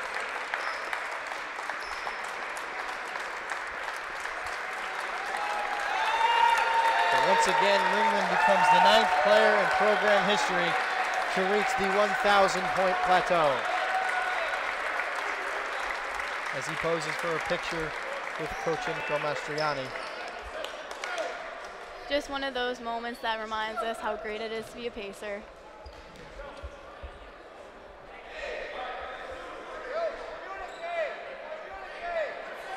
So Schwartz still 3 points away. The Pacers lead by 3, 7-4. Penn State will try to get that one in as they do. Kick to the corner. Baylor Carroll could not get that one to go. Catchings drives. The lob for Busada, and they get the alley-oop lay-in finish. That was some great teamwork there. I gotta say, Catchings is very quick.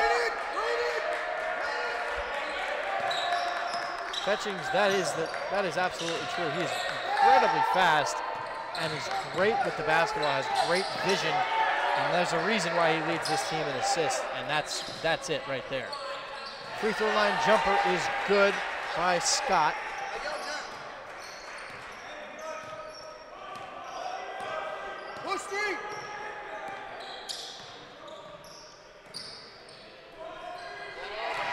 Stolen away. Coming the other way is Williams, and he gets the and one, and will go to the line for one more.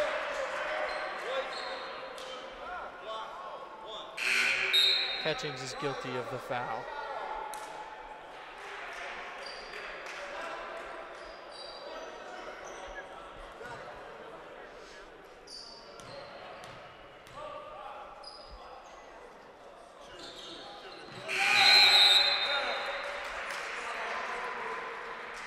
Williams will head to the bench as Chris Bing will check in, another 6'8" senior.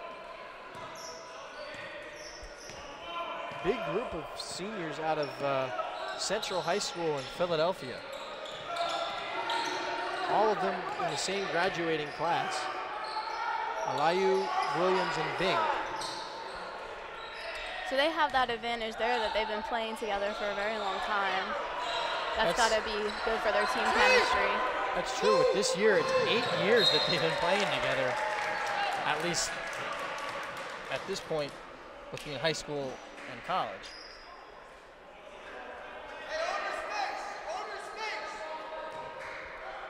But I think that the Pacers have a very good team chemistry as well. Well, they didn't really lose much last year. They lost, yes, they lost Kendall Farrell as Ringland tries a three and doesn't get it. Kendall Farrell was a good defensive player, but they've been able to replace that with the emergence of Adam Busada, who really developed into a great all-around player who's going to be very important for this Pacer squad the next 3 seasons. Yeah. Pass inside to Bing. Guarded by Schwartz. Over Schwartz, and he gets it to go in.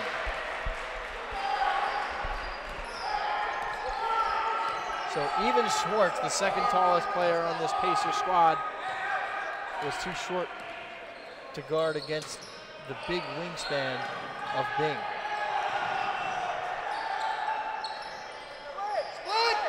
Ringland backs down on Bing. Looking to kick it out to someone. He finds Basada and he lost it. And they're going to take it back and go the other way, will the Nittany Lions. 3 ball, not going to go that time for Keenan Weiss. Schwartz into Ringland. Schwartz, the 3 ball, not going to go. So Schwartz still stuck on 997, and great hustle there by Busada to hit it off the defender and keep it for the Pacers.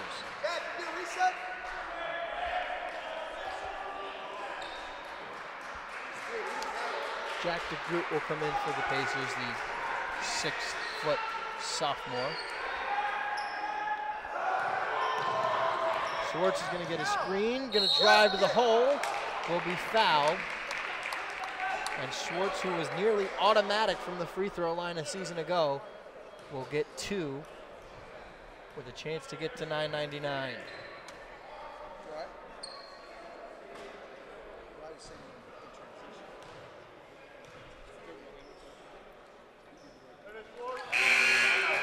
There's 1.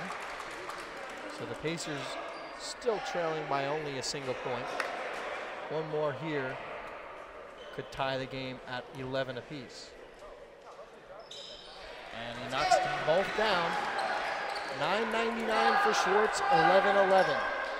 It's always nice to have good free throw shooters on your team, because in a close game, those free throws can really make the difference.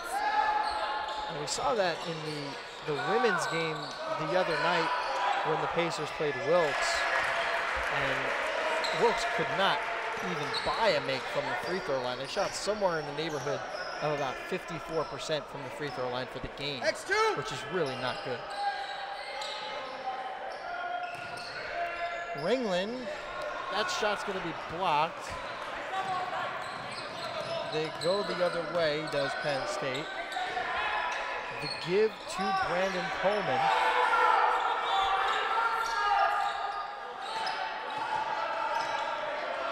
Bing backs down on Joey Monahan just into the game. It's going to be a kick ball.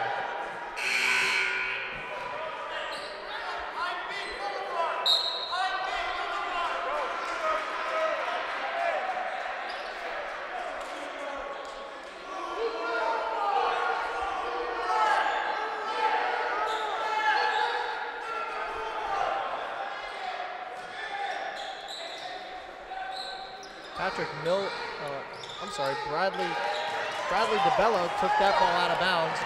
Catchings gives it to Schwartz, the lay-in, and there it is, 1,000 for Tip Schwartz.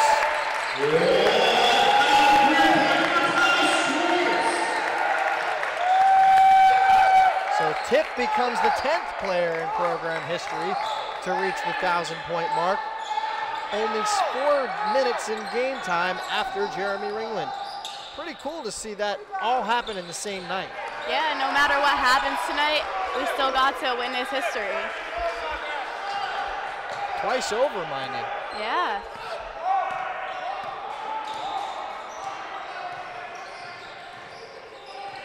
Andy, you gotta call it. He's hitting him on everything. Schwartz had it, lost it, gave it off to Catchings. Back to Schwartz with 10 to shoot. Kicks to Catchings into the corner to DeGroot. DeGroot, the shot for 3 is going to be short. Rebound pulled in by Bing. Penn State's running some tight defense tonight, making it hard for the Pacers to get a shot off. Timeout will be taken by Penn State Harrisburg.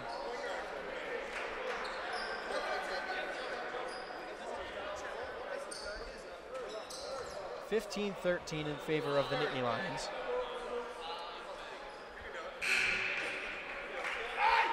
And Schwartz will come to the center of the court. And he will soak in his 1,000 career points. Get a hug from Coach Enrico Mastriani.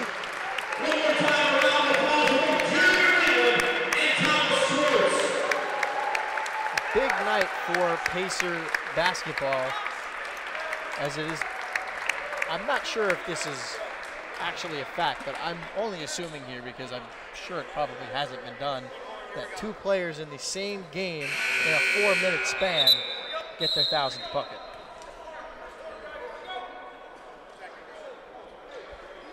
So with history behind us, we can focus on the game. Ringland currently has 5, Schwartz with 4. Each surpassed 1,000. And we are set to focus on the final 31 minutes and 20 seconds of this game. Stolen away by Schwartz. Up to Catchings, nice find. Was a little bit too quick, and a fight for the ball on the floor. DeGroot went after it hard, not gonna get it, and Ringland will pick up the foul. And with a steal like that, you can really see the focus that he has on the court.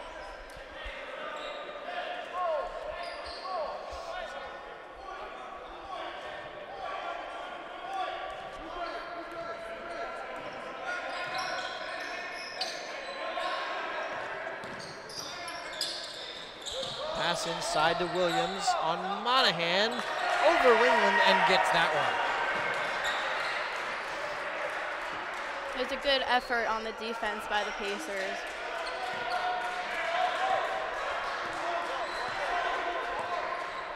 The way this game's going, this has the makings to be as good a game as that Rams-Chiefs game last night. It was the highest scoring game in Monday Night Football history. The Rams won 54-51. There was 1,001 yards of total offense, and the Chiefs became the first team in NFL history to score 50 points and lose.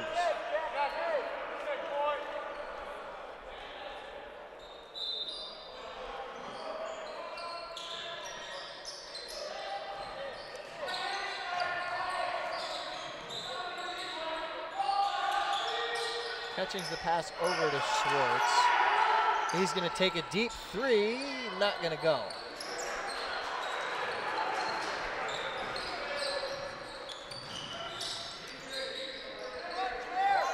DeBella in the corner for 3, and he knocks it down. Gotta say, that was a nice shot. Got a wide open look in the corner, and was able to knock it down as the Pacers will take a timeout.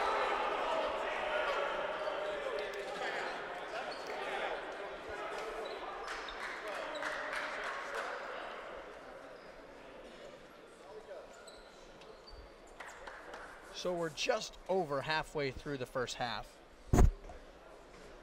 20-13 in favor of Penn State Harrisburg. Pacers look, they've come out a little sluggish, shooting only 36% from the floor,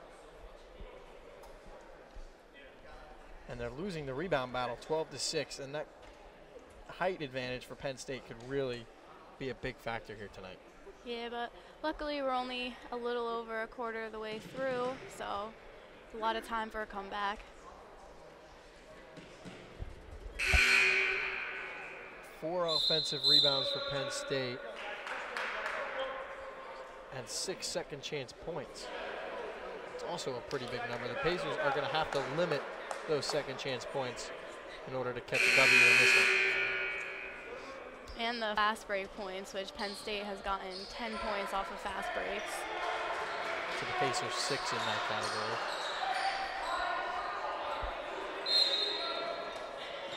Turnovers are pretty even, 5-4.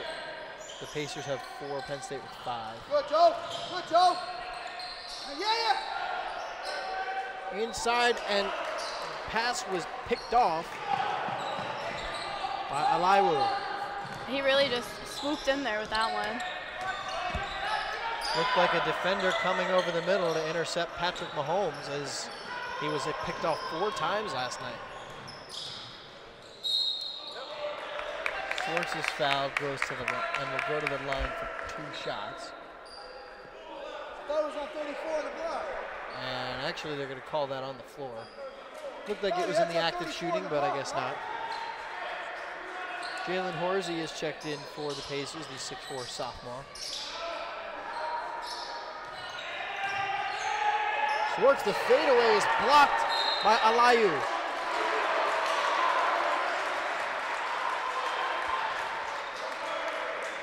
Schwartz looked like he was looking for a foul. Looked like he got hit in the face there a little bit. Almost looked like he might have been hit in the face by the ball. Yeah, it's tough to say when things happen that fast. Especially when it's on the other side of the court when you can't even see it. If only we had an instant replay feature here. If only. Especially because the referees ask us every game if we have replay capabilities, and every time we have to say we don't.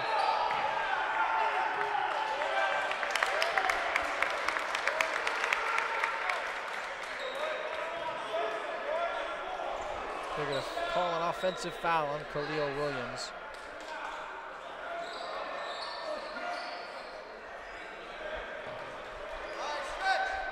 One thing about this Penn State team that I've noticed just in the first a little over 11 minutes of this game is that they're quick, they're athletic, and they're long. Long inside, long outside, and they're finding a way inside the Pacers defense to score buckets. Yeah.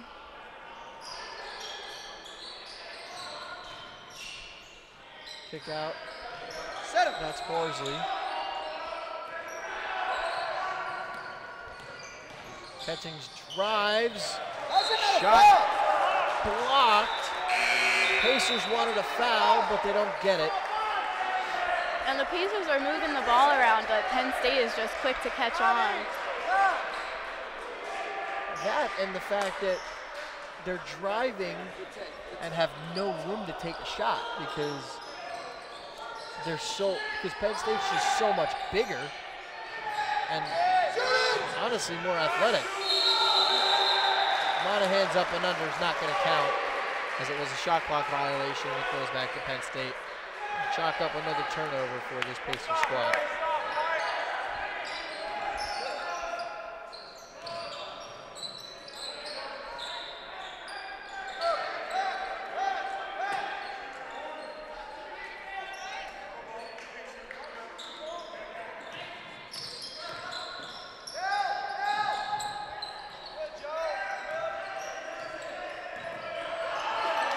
Taken away.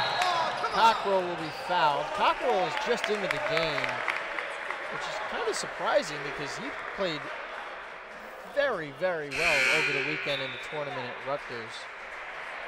Put up some very, very quality minutes for the Pacers off the bench. It's always nice to have players that can come off the bench well. So Cone had 21 in the game against Hunter College. 10 of 12 at the free throw line. Had 4 assists in that one. Had 7 assists in the Penn State Lehigh Valley game. 11 points as well. He's averaging 11 points so far this year. And he knocks down the first of the 1-1, so he'll have one more.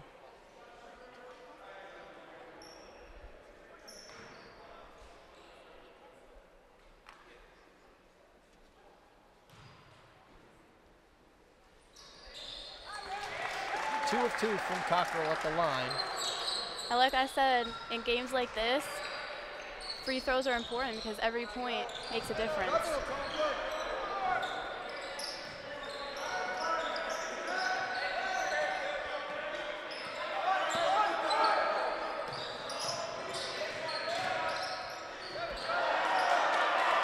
Stolen away by the Pacers. Monahan ended up with it. Trying to get a screen from Horsley. Over to Cockrell for three. Had good spacing, but doesn't get it. Monahan with the rebound. And they reset.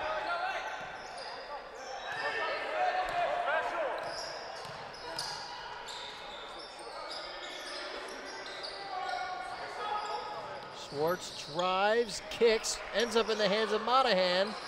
Not going to get that. And in and out of the hands of Horsley. It was a good effort there, though.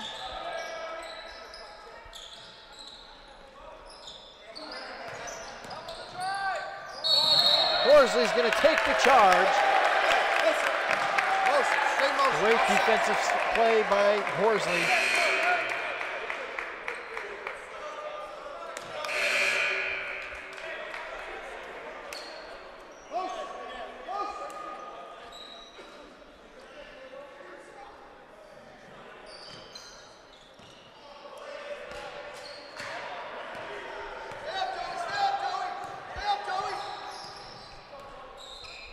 And now we've seen Lusada check in for Schwartz. Schwartz will take a quick breather. Yeah, he's played 13 minutes so far. Cockrell. The block attempt was no good by Nelson as Cockrell gets the lay-in.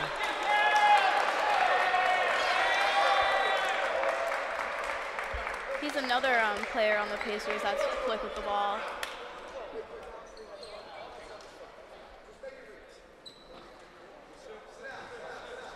And when you have a team that's running tight defense and you have a hard time making space for a shot, the speed really comes in handy.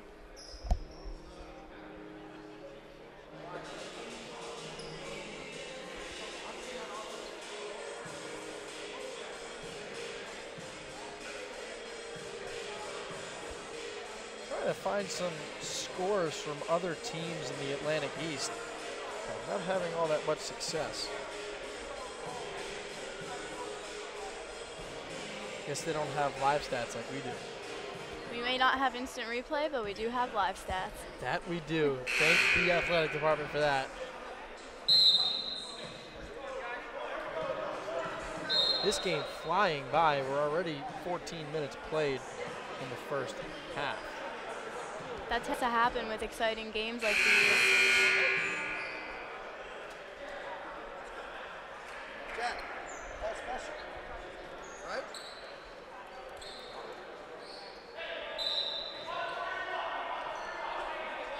So Marymount's women's team beat Shenandoah. They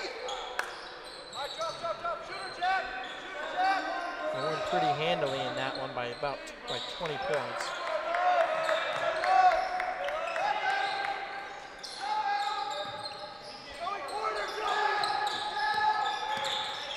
Baylor Carroll has it. Back up top. That's Coleman. Baylor Carroll, the three over to Groot, and he knocks it down.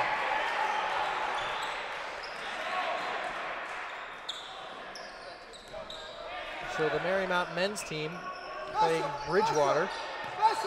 They're currently leading 17-15 early in the first.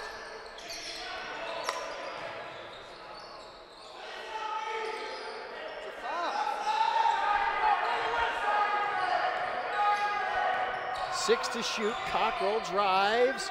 The fader, not going to go into the arms of Bing.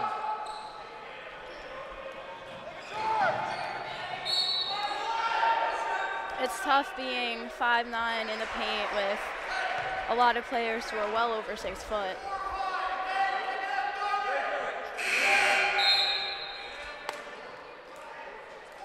So Newman is playing Valley Forge at the moment and blowing them out. 90-44 with about 2 minutes left. And now we see that Schwartz and Ringland have checked back in. Nice feed inside, and the Nittany Lions get the bucket.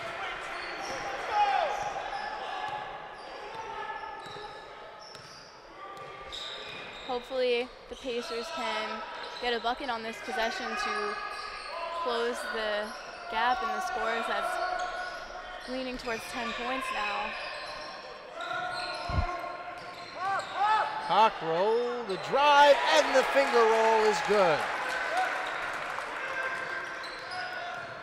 In front of that, Tip. Front it, Jack. Front it, Jack. Good.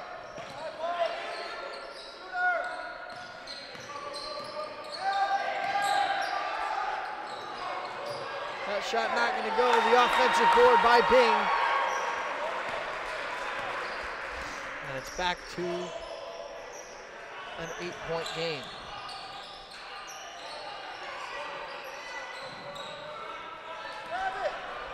They're going to fly up the floor into the corner. That's Nelson. Coleman in the corner for 3. Not going to go. Last touch by Bing. And it will go back to the Pacers. So the Newman Valley Forge game is the only game that we have a score of. Wesley's playing Lancaster Bible. Cabrini and Rosemont. Arcadia and Gwen and Mercy, Marymount and Bridgewater. And that's what we have. On the women's side, Cabrini beat Rosemont 73-64. Gwinnett beat Arcadia 77-65. Albright defeated Immaculata University's 56-44. Widener beat Newman University 75-69.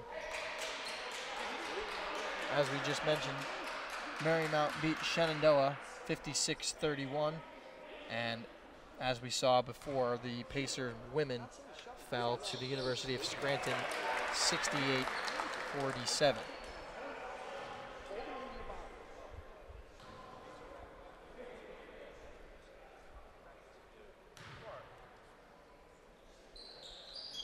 Cockrell knocks down another free throw. Puts 2 more points on the board for the Pacers. Yeah, come on, Tip. Come on, Tip.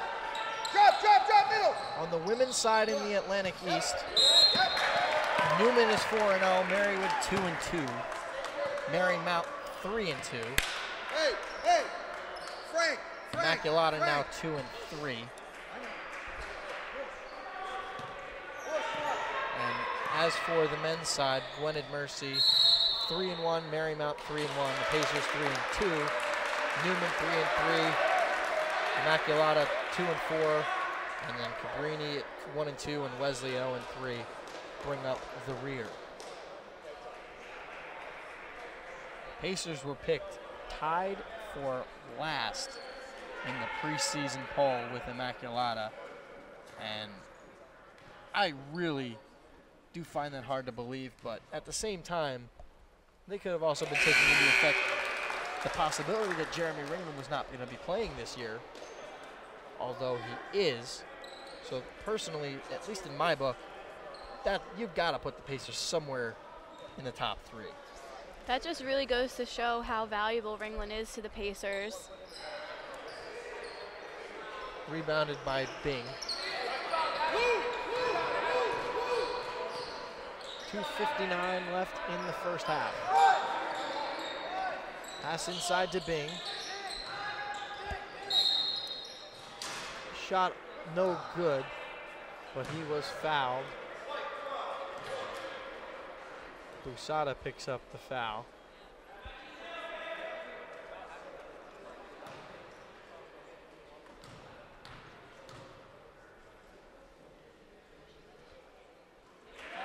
Bing knocks down his first. And in between free throws, Coach Enrico Mastriani wants a timeout. We're seeing a lot less fouls in general in this game, and specifically from the Pacers. The men's team's putting up a lot less fouls than the women's team did. That's a very good point, and Penn State Harrisburg has also picked up a bunch of fouls. They're in the double bonus, and the Pacers are 7 of 8 from the free throw line so far in the game. So they're at least converting on their free throw opportunities, but they're still only shooting 30% from the floor. They're really playing the Office theme right now during this timeout. What could be more Scranton than The Office? Nothing. I just finished season 6. First time watching it through. I'm just I think started that's season 7. about where I am too. For those of you that have not seen The Office, I highly recommend you watch it because it is a very, very funny show. It's on Netflix. It's like interesting when you live in Scranton because you see them supposedly go to these places in Scranton and then you know that that is not actually where they are. Yeah, exactly. Like they've mentioned Cooper's, the seafood place. Yeah. Up on the way to downtown as Ringland knocks down the 3-ball to cut it to a 3-point deficit.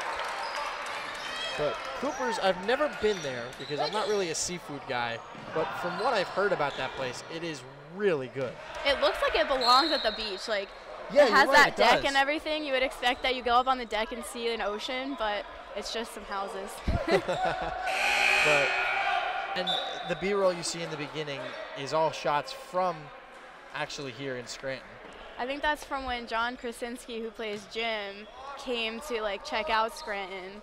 I think it's actually his idea to have it be set in Scranton. So shout out John Krasinski for putting us on the map. And they do mention the proper way to say pizza in Scranton, although I don't necessarily agree with it. A tray. They call it a tray. It is not a tray, it's a pie. My parents are from Brooklyn. I was raised on the fact that it is a pie. I just say a pizza. So when you order a pizza, do you say, and like if you're with a couple of people and you want like a large pizza, do you say, can I get a large pizza? Yeah. I'm just like, give me a large pie. And what's nice is the people in Scranton actually do know what I'm saying. Yeah. Although I had really never heard it until I got to school here. Until they decided to.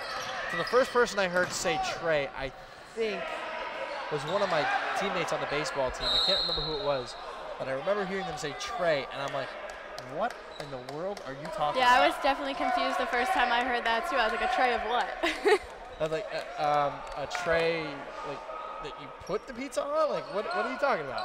But I guess that's why they call it a tray, because they serve it on a tray, I guess. I don't know.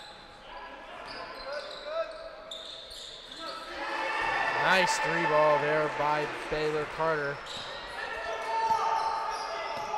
That was nice, some great form there, and he was able to perform under pressure. He did not have a lot of space on that shot. That's something we've seen a couple times from him already. He's taking threes that are heavily contested, and he's knocking them down. So we're inside a minute left. 31-25. Schwartz pulls down the rebound.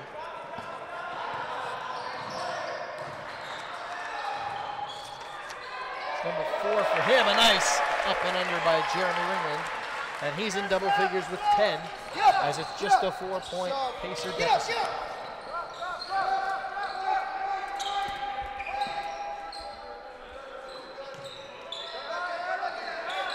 Shot clock and game clock separated by about 8 seconds. Coleman drives, kicks out. Baylor Carroll trying to create some space. 3 seconds to shoot. Coleman, the floater, doesn't go. Musada gets the rebound, 5 seconds left. And he is double teamed in the corner. Cockrell's gonna throw it up to beat the buzzer, and the prayer is no good. And that is the end of the first half. You always gotta try when there's just like a second left, because what's the worst that could happen? Anytime you take a shot like that at the end of a quarter, or even to beat the shot clock, every once in a while they're gonna fall. Yeah, it's And always worth the try. I mean, I've seen a ball thrown from literally 3/4 court go in. Here? And that wasn't here. I remember seeing that, and I think it was in a college game. And Gordon Hayward, the year they were in the national championship, when Butler was the 8th seed, I think they were in the game against Duke, I think. But he missed a shot from 3/4 court, and it just barely did not go in. It's still impressive to even have that range. All right, well, we are at halftime here at the Insulaco Arena. Penn State leads at 31-27. When we come back, we will have our first half recap and our stat line right here on TV-Marywood.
And welcome back to the Interlocker Arena for the start of the second half.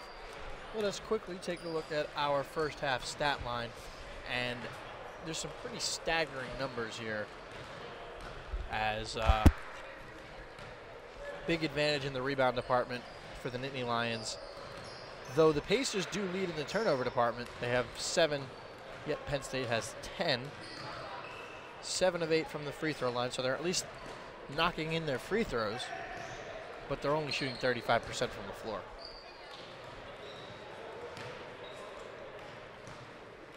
They led briefly.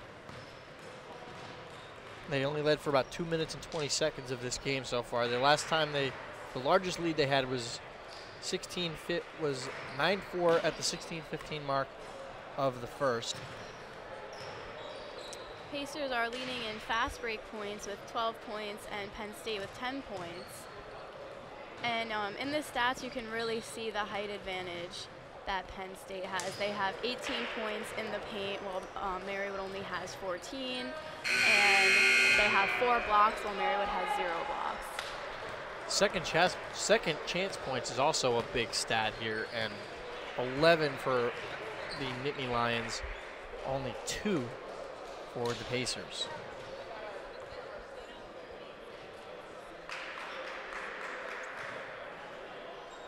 So we are just about set for the start of the second half, as the two teams are talking with their coaches before they head back out to the floor.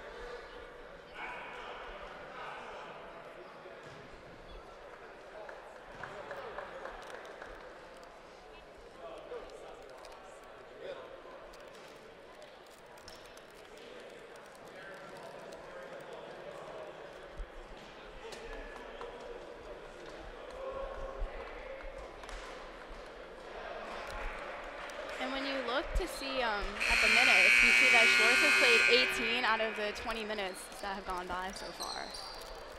He does that a lot. He's one of the most used players on this team, and for pretty good reason, as he is likely their best player. That takes a lot of athleticism and endurance.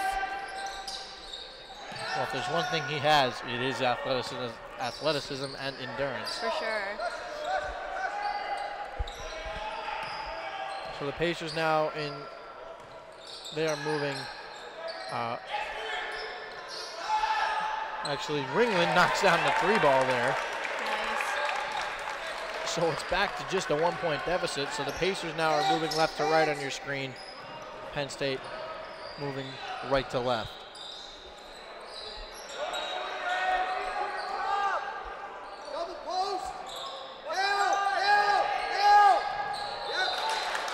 Ill-advised pass and a turnover. And it will go back to the Pacers. Some of this looks like those Shacked in a Fool reels. Oh man, that's a good reference right there. I love seeing Shacked in a Fool and some of the really funny moments that they bring up. If you've never seen Shacked in a Fool, I believe they do it on NBA Countdown on TNT. And you can look them up. I'm sure they're on YouTube or something. Some of them are really funny. See a lot of JaVale McGee in those highlight reels. Well, he does do a lot of stupid stuff. He's been doing pretty good on the Lakers this year. That's true. I mean, with LeBron being on the Lakers now, it's a different feeling, I guess you could say, across the NBA. Yeah. I mean, the Cavs are awful now without him. Because that was an instance of you have one good player who just so happens to be the best player in the world, and now you don't have him and your team is awful. The only thing with the Lakers is that most of the team is so young. Schwartz knocks it down right in the face of a defender.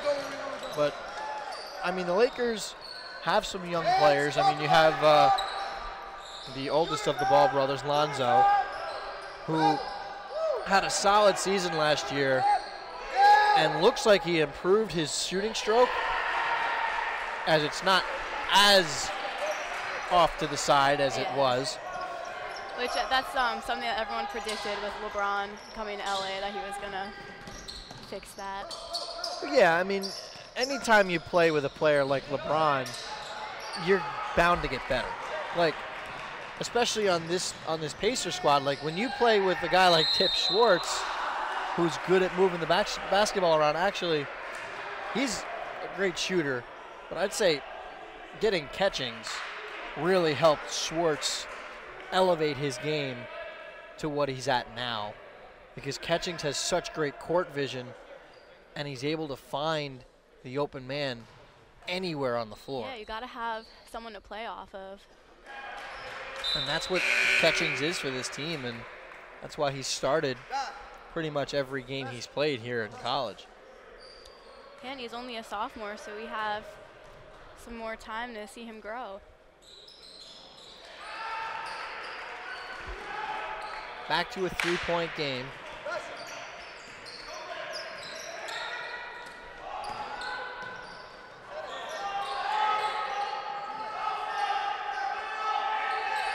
Pacers did lead briefly, but they trail once again. In the corner, and Ringland throws it away. What a block.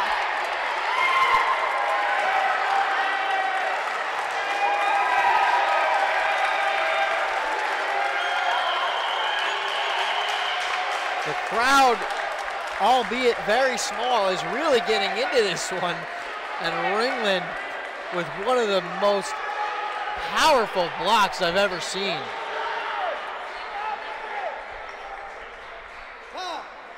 That's one of those things that you're thankful to catch. It's great to see. Ringland does have the school season record for blocks in a season with 63. He had that back. And that's one way to get into another player's head, is to just absolutely deny them like that. And then not only that, but he got in his face a little bit and kind of rubbed it in. I'm a little surprised he didn't get a technical for it, but the Pacers bench loved it. And then Penn State started to get in his face as well. But that really got the Pacers back into this one, and Tip Schwartz knocks down the three ball. His jersey number is 3 for a reason. Middle. Number 3 knocks down another 3, and he's got 10. So the 2,000-point men, each in double figures. Wide open three ball, no good by Weiss. Out of bounds, and it will stay here.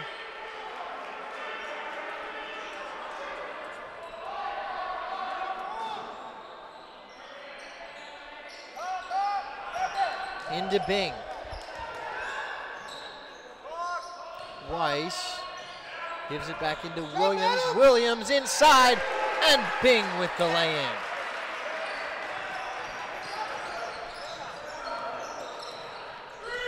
Now, I would have thought with all the size that Penn State has, I would have seen a dunk by now, but we haven't. Busada with the offensive board, and he's got it.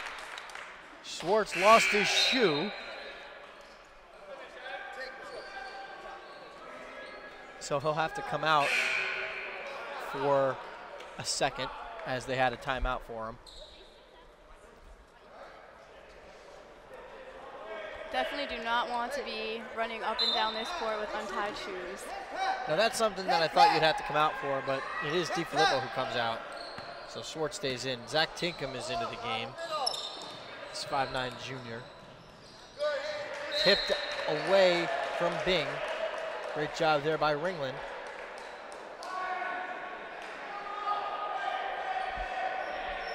Nine seconds of run off the shot clock, so it is 21 seconds left on the shot clock.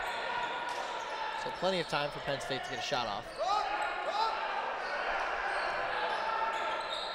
Into Bing, backing down on Ringland, and he gets the finish and gets right in the face of Ringland, who's going right back at him. It's got a little rivalry going here. Things are starting to get a bit chippy between Ringland and Bing. Catchings, the 3-ball, not going to go. Ringland inside, not going to get that one. And Penn State gets it back, but Schwartz takes the easy steal. Ringland's going to drive and be fouled inside by Williams, who clearly did not think so.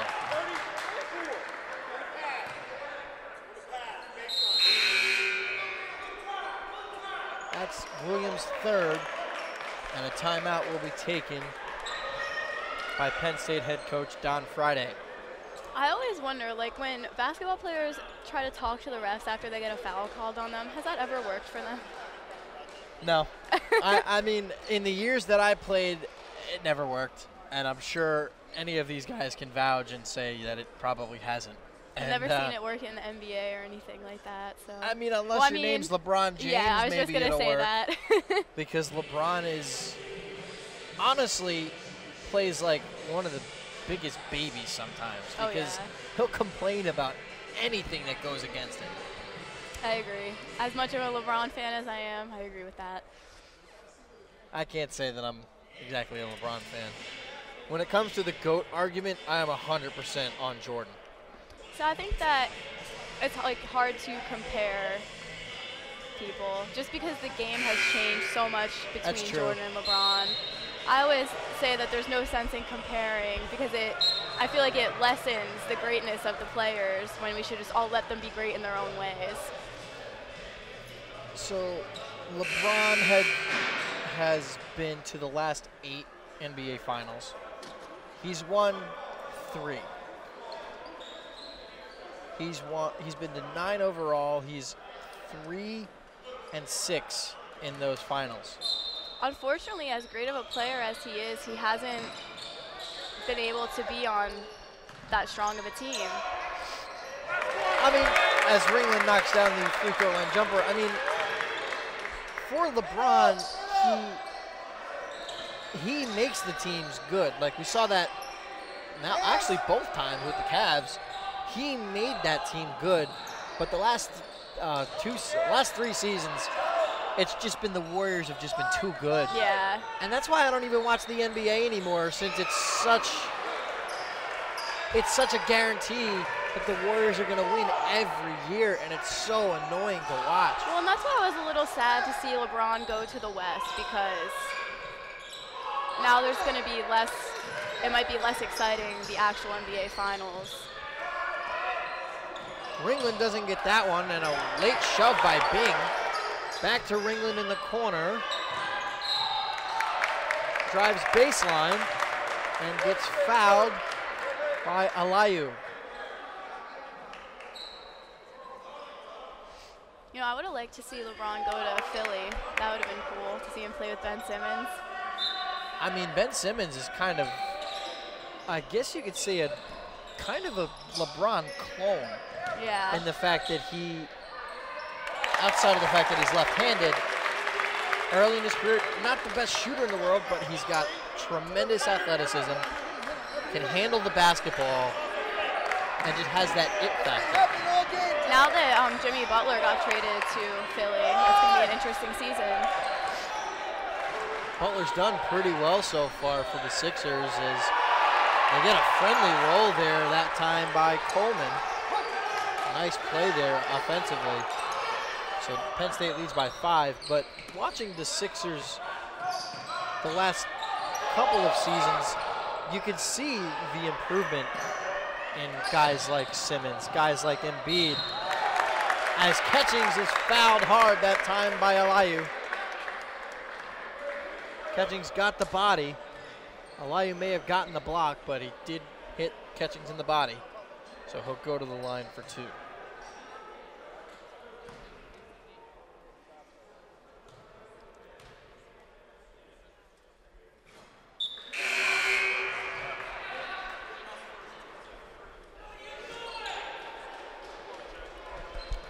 Ringland will get a breather. Patrick Mulville is into the game for the Nittany Lions.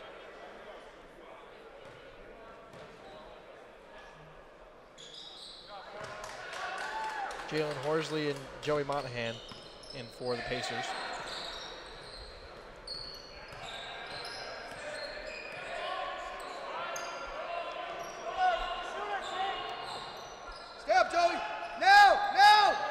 Pass inside.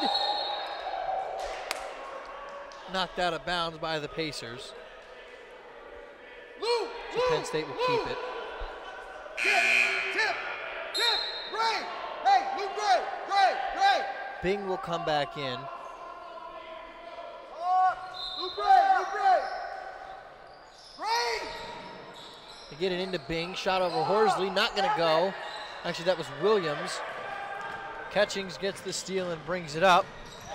Horsley, shot blocked by Bing. Penn State will bring it the other way. Coleman flying up the floor. Couldn't get the finger roll finish. The Pacers get it up the court. They should really slow it down.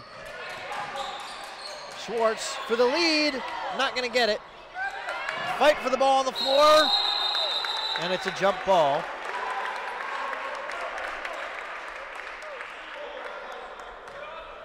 And the possession arrow is in favor of Penn State. Things are really picking up here. Both teams playing fast. Go, hands, talk. It's been an exciting game to this point, and leaves me wondering how much we'll have in store for the last 12 minutes and 41 seconds in this game. Shooter coming through, Joey. Shooter. Bing Chase him, Teague. out to Baylor Carroll. Pass inside to Williams over Schwartz. Attaboy.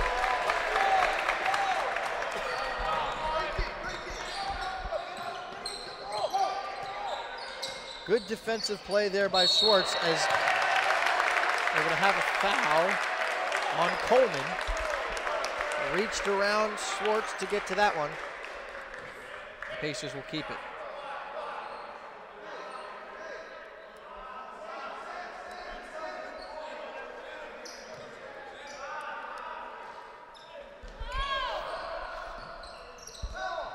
They get it into Monahan. They give to Catchings, and they'll start to run the offense. Catchings a spin, gives it to Tinkham. Nice little lay in there by Zach Tinkham. Nice, and again, you see that court vision come into play. Pacers bench and the home faithful starting to get into it with the defense chance. Coleman, the shot for three, not gonna go.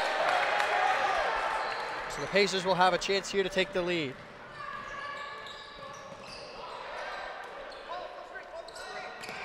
Catchings will get a screen from Monahan. He's going to drive. He will be fouled and head to the line.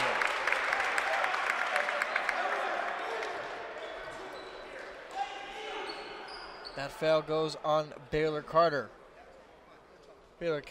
excuse me, who is 4 of 8 from beyond the arc, by the way, for 12 points. That is his second foul.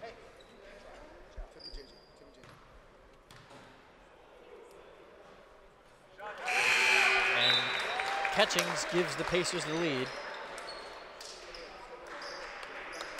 Schwartz will take a seat, likely just to get a quick breather.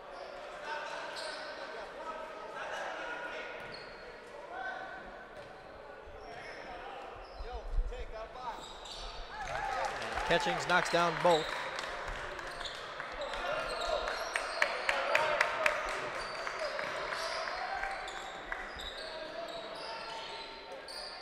Yeah, and Cockrell's really been helpful from the free throw line tonight.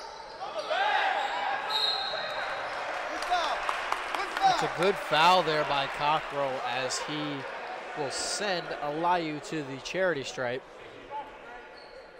Alayu, not the best free throw shooter in the world, so this could have been a good foul.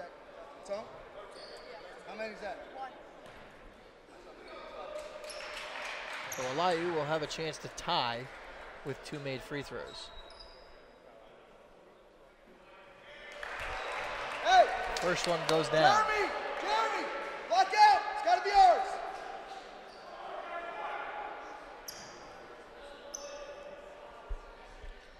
(47-46). Alayu has this one to tie. Doesn't get it, but an offensive rebound that time by Nelson. Foul by Catchings.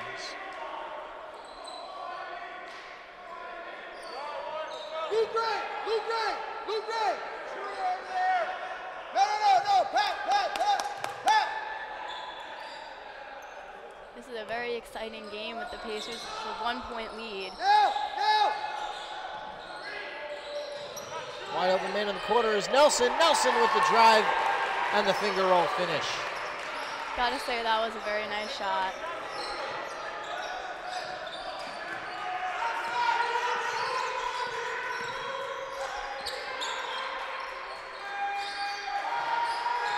So the Pacers do trail by 1.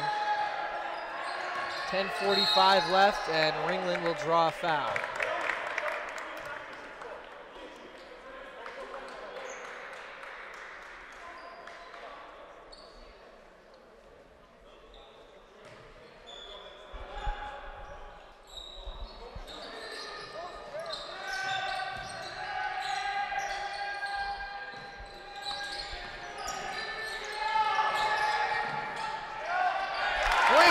Inside to Monahan, and the Pacers retake the lead.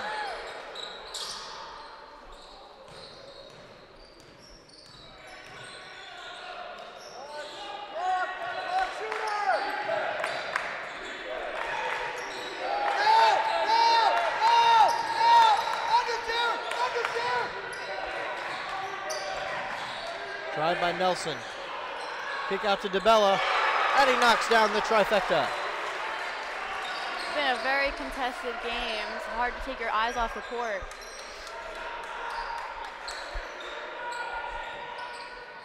Cockrell will bring the ball up. We're over halfway through this second half. Finds Ringland. Ringland's gonna drive, kick to the corner. Tinkham doesn't get the 3 ball to fall.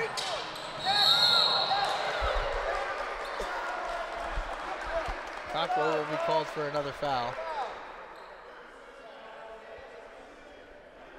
Seeing a lot more fouls in this half from the Pacers in proportion to the first half. The team's being a little bit more aggressive, trying to make Penn State shoot. But nobody really in foul trouble yet.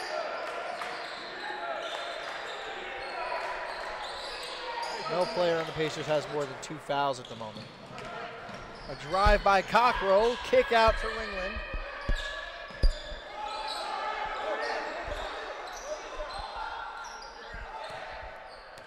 Cockrell kicks it back. Tinkham gives it back to Cockrell. Shot is swatted away by Nelson.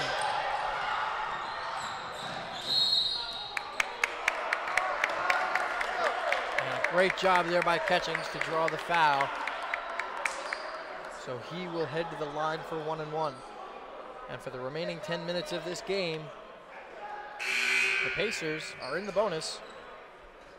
So they will be shooting free throws anytime they are fouled.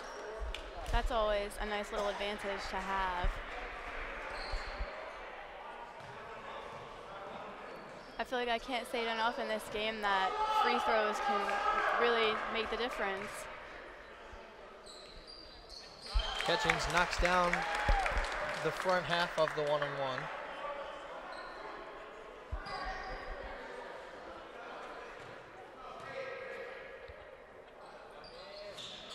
And in and out. Doesn't quite get it.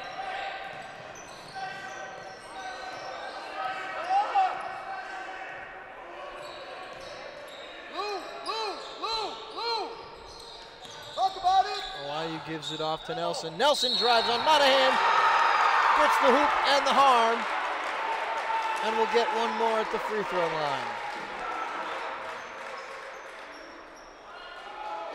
That's Monahan's second.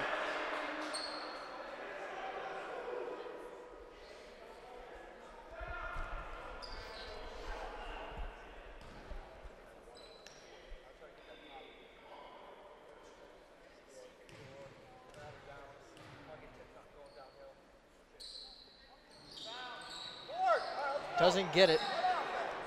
Ringland will pick up just his 3rd rebound. Schwartz couldn't handle the pass. Alayu over Ringland, give Ringland a block there. They get it up to Schwartz. Schwartz is going to drive and get the friendly roll. An acrobatic shot there by Schwartz, and it cuts the deficit back to just a single point.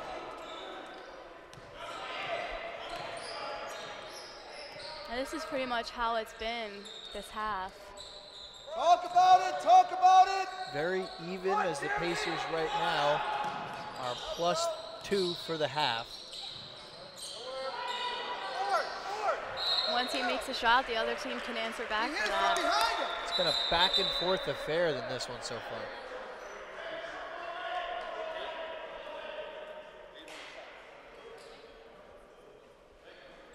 Yo, shooter, know the shooter is. Timeout, timeout, timeout. And Coach Mastriani will take a timeout. Talk it over with his team prior to the Penn State inbound.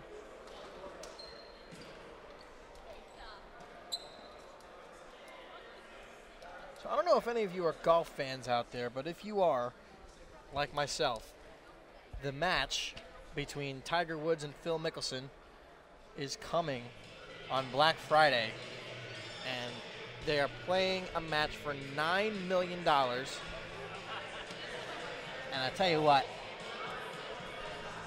I don't know who's going to win, because as well as Tiger Woods has played, Phil Mickelson is also playing pretty well and is quite possibly has the best short game in the history of golf. But that is going to be streamed on Bleacher Report Live on Friday afternoon from Las Vegas. That'll be very interesting to watch. Getting paid $9 million to do what like the regular person considers leisure. Exactly. Like you're risking $9 million. Yeah. So I play golf, so and I'm decent, but I wouldn't call myself good.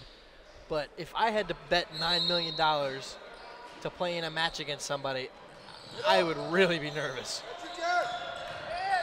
Definitely a lot at stake there. Another block by Ringland, but Bing gets it back and puts in the second chance basket.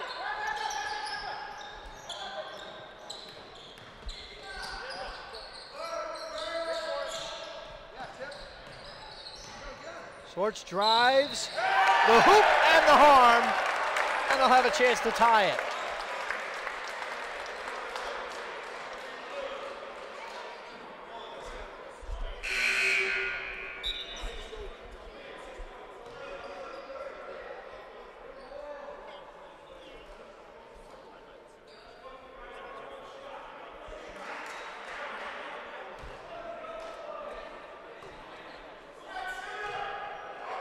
Schwartz shot 94% from the free throw line a year ago and doesn't get that one. A rare missed free throw by Schwartz. Sometimes it's hard to perform under this kind of pressure. Nice deflection there by Schwartz as it goes out of bounds. So Penn State will have 14 seconds to get up a shot. Again.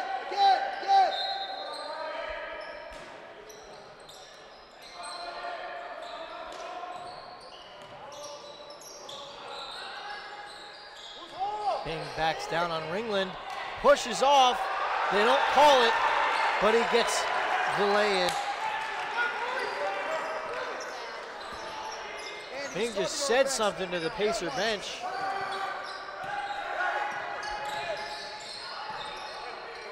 Bing's getting really chippy.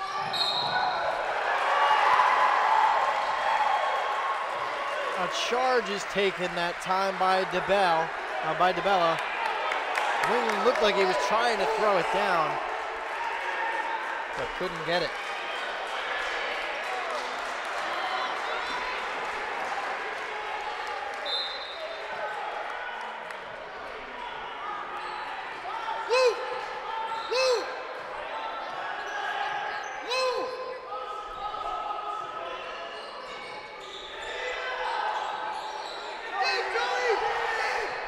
Knocked out of the hands of Bing by Ringland.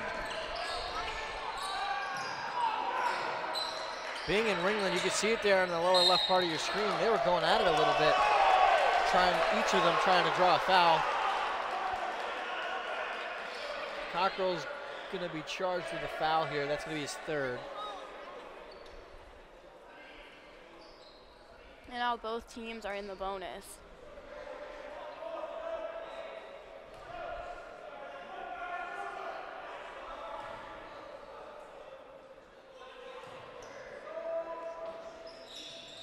Pavella's not going to get that one. Schwartz pulls down his 8th rebound.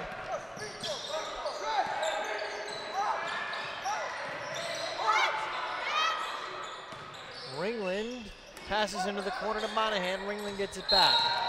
And he'll be fouled. And even though it doesn't count, that was still a ferocious jam by Ringland. Yeah. Even though it doesn't count, I still got to show the other team what's up. You could tell he wants to get one to go, like he wants to throw one down. But he'll have a chance to knock in a couple free throws as he makes his first there.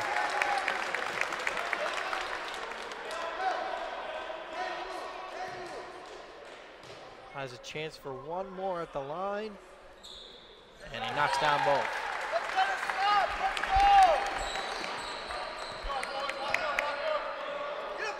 He has 27 points in this game. Good. Lou, Lou. Don't let him catch. Just kidding, 19 points is 27 minutes. A stat wrong.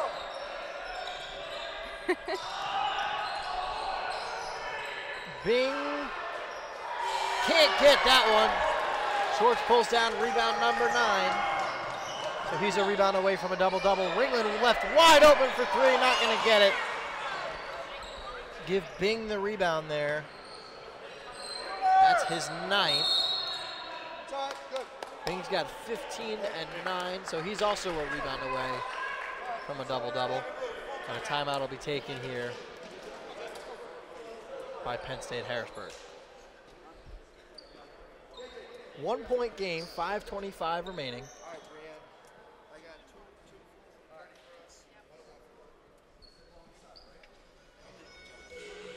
Very, very competitive game to this point. Yeah, it's been in like the 1 to 3 point range. Right now it's a 1 point game. Pacers only trailing by 1.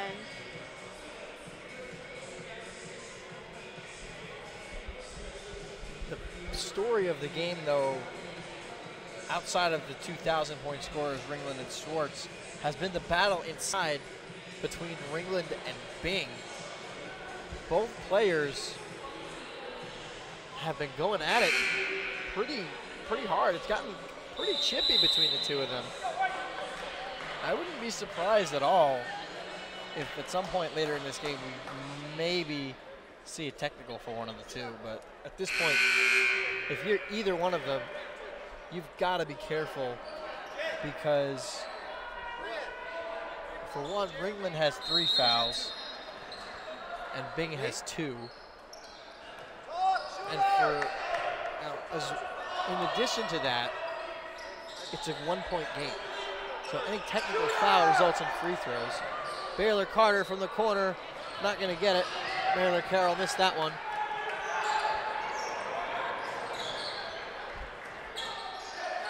Ringland going to take an open 3, not going to get it.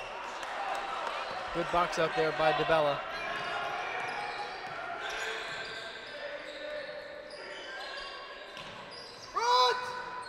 Pass inside to Williams. Over Ringland, he's got it.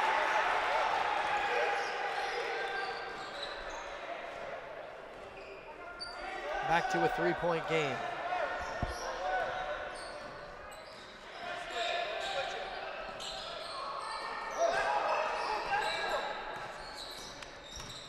Cockrell drives, picks up his dribble, and finds Tip Schwartz. He'll be stripped, and Penn State gets it back.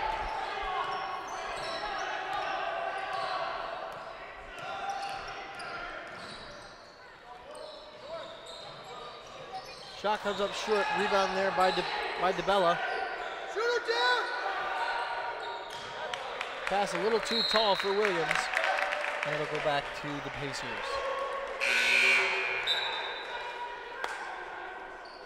Usada will check in.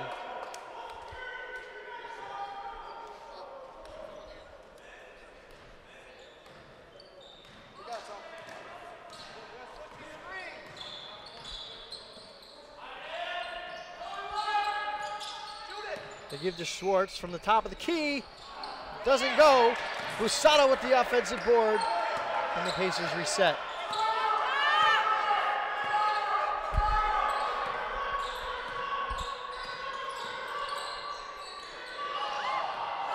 Cockrell will be called for a double dribble, but the ball was tipped out of his hands. So really, that's not a double dribble. That was a poor call by the referee.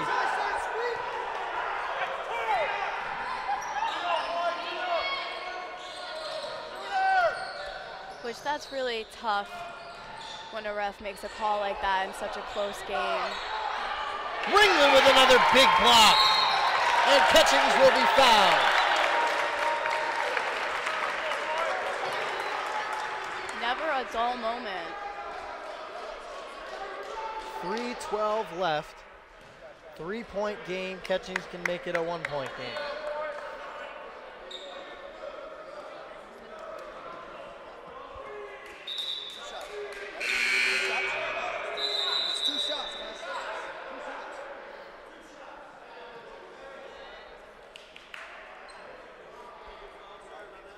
Double bonus now, so Catchings will have 2 at the charity stripe.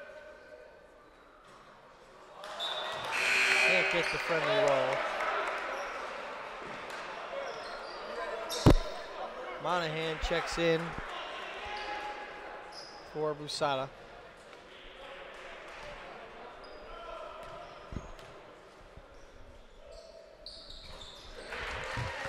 So Catchings knocks down his second, so it's a 2-point game. We have just a little over 3 minutes left.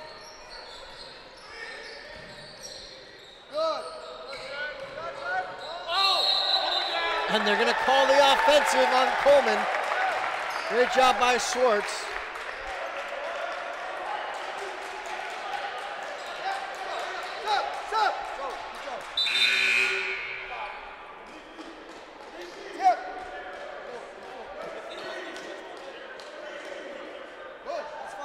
Jack DeGroot comes back in.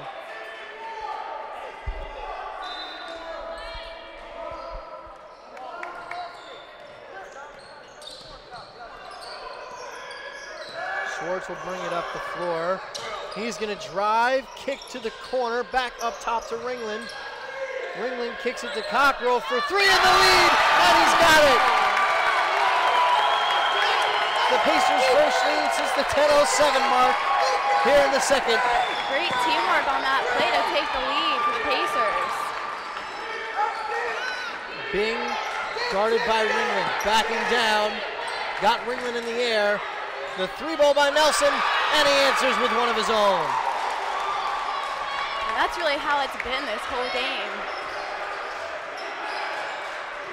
That's basically been any lead the Pacers had. Schwartz can't get that one. Any lead the Pacers have had here in the second half, Penn State has pretty much taken it back within about 30 seconds.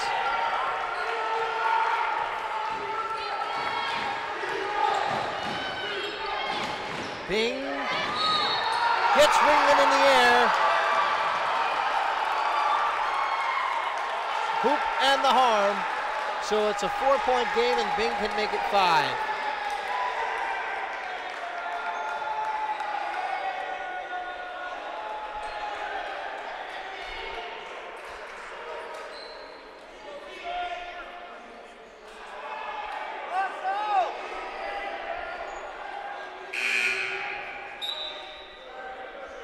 Gotta be ours, Tip. Jeremy, it's gotta be ours. Let's go. Help him, Jack.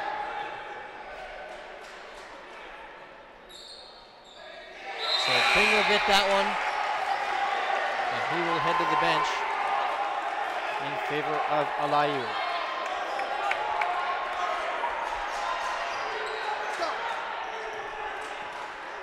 Just under 2 minutes left on the clock. 5-point game in favor of the Nittany Lions, their largest lead to this point in the second half. DeGroot inside. Nice finish. Timeout. Pacers with a $1:29 left in the game. And it's a 3-point game. Only take one shot to change that.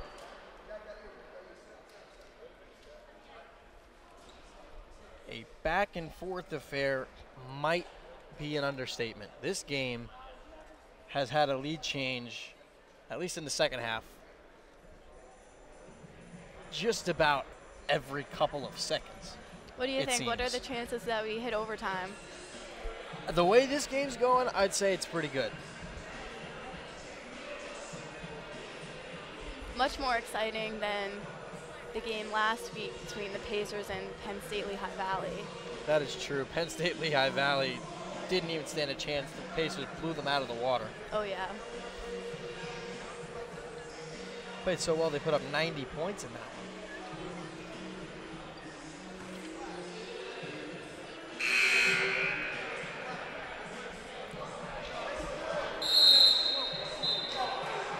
They're just playing the theme song to Fresh Prince of Bel-Air. Here in the I see what they did. They played The Office first and now Philly. Oh, man. Yeah.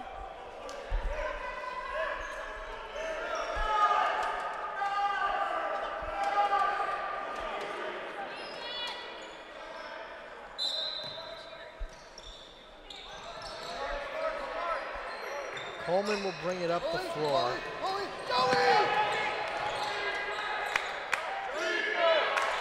I get the excitement, but now might not be the time to play so fast. They pick up the dribble, and Baylor Carroll will have it with 9 to shoot. Coleman creates some space, doesn't get it. Catching slows it down a bit.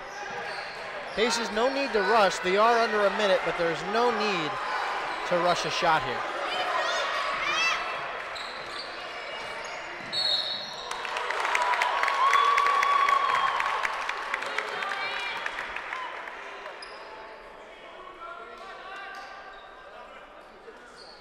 Catchings will have 2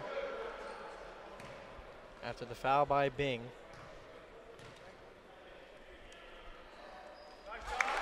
First free throw good by Catchings.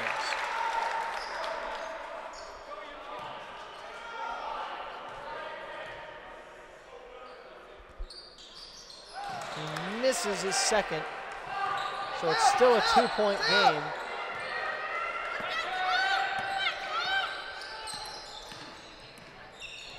Pacers don't need to foul yet.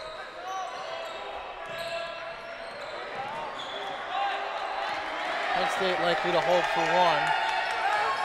Drive. Foul called on Monahan. They don't like it, but nevertheless, he is called for the foul. And Scott will have 2 at the free throw line to try to make this a 2-possession game.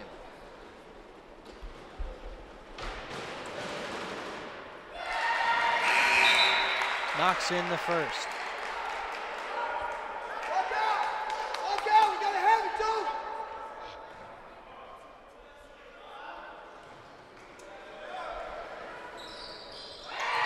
Scott knocks down both.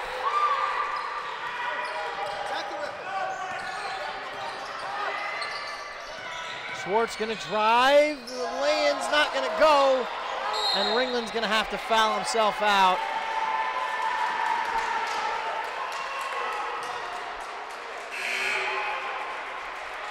So Ringland gets charged with the foul. That'll send Alayu to the line. Great game by Ringland, 19 points. No wonder he was able to reach 1,000 in his college career. 19 points for Ringland, 3 blocks as well. And he will head to the bench for the final time tonight. So it's not over yet. We've seen crazier things. We've seen Reggie Miller put up 8 points in a span of 8 seconds in an NBA game. So there's nothing that's impossible.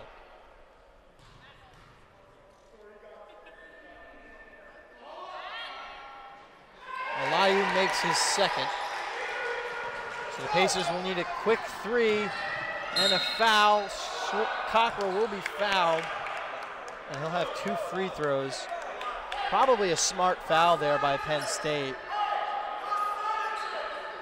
11.1 left on the game clock. Now this is staying exciting until the very last second.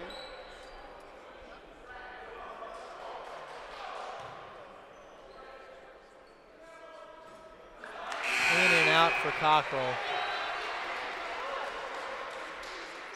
Pacers really need an offensive board here. I wouldn't be surprised if you see Cockrell miss here intentionally.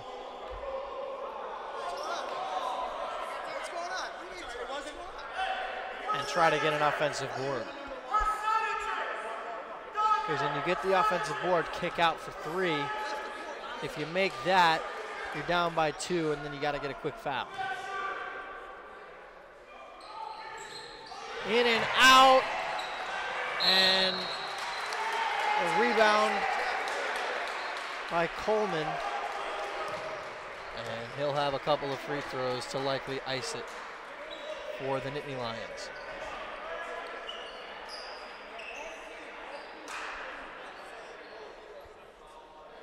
Like the longest 30 seconds ever. Well, it's competitive. This is what happens at the very end of games sometimes. Yeah, and with both teams being in the bonus.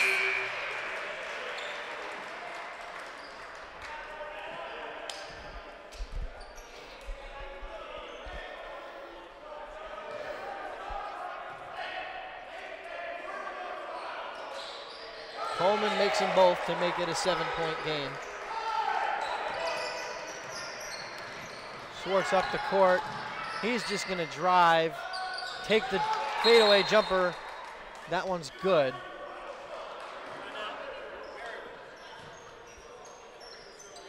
And down by 5 with 2.4 left. That's just about going to do it, but Penn State will have a chance to get the ball in. If they get the ball in open space, that'll do it.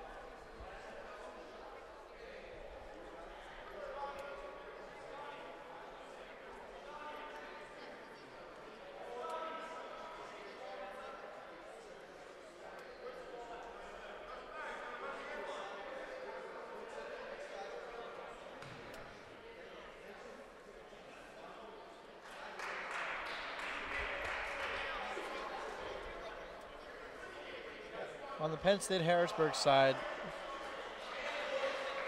Chris Bing has 18 points, 9 rebounds to lead the way for the Nittany Lions. Baylor Carroll has 12 on 4 3-balls. You know, when I just see Bing, I think of Chandler from Friends. And a quick foul by Catchings. A second does come off the clock.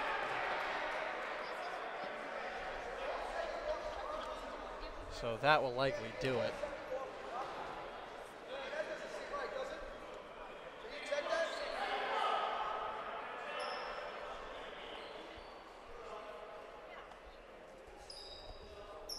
Even if the Pacers, even if Coleman were to miss both free throws and the Pacers grab a rebound and throw it down the court and miraculously make it, the final score is still 70-68 because the ball would take more than a second to get into the ring.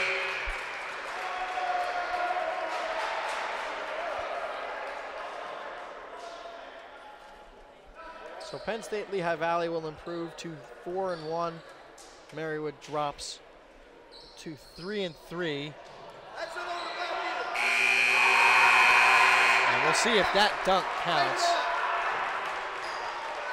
But it doesn't matter, as the Pacers fall to the Penn State Lehigh Valley, Penn State Harrisburg Nittany Lions 71-65. It was a very good game, very close game, very fun to watch. And we got to see Tip Schwartz and Jeremy Ringland reach 1,000 career points. And can't ask for more than that. 2 huge milestones reached on this day. And a tough day for Pacer basketball as a whole, as the women and men both fall today to in-state foes, Penn State and the University of Scranton. Well, that's going to do it for our coverage here from the Insulaco Arena. The men play next on Saturday when they play SUNY Potsdam at 3 o'clock right here at the Insulaco Arena. So for Shannon Wood and our entire TVM crew, I'm Brendan Murphy saying goodnight from the Insulaco Arena. Once again, your final score, Penn State Harrisburg beats the Pacers 71-65. Can I get a picture real quick?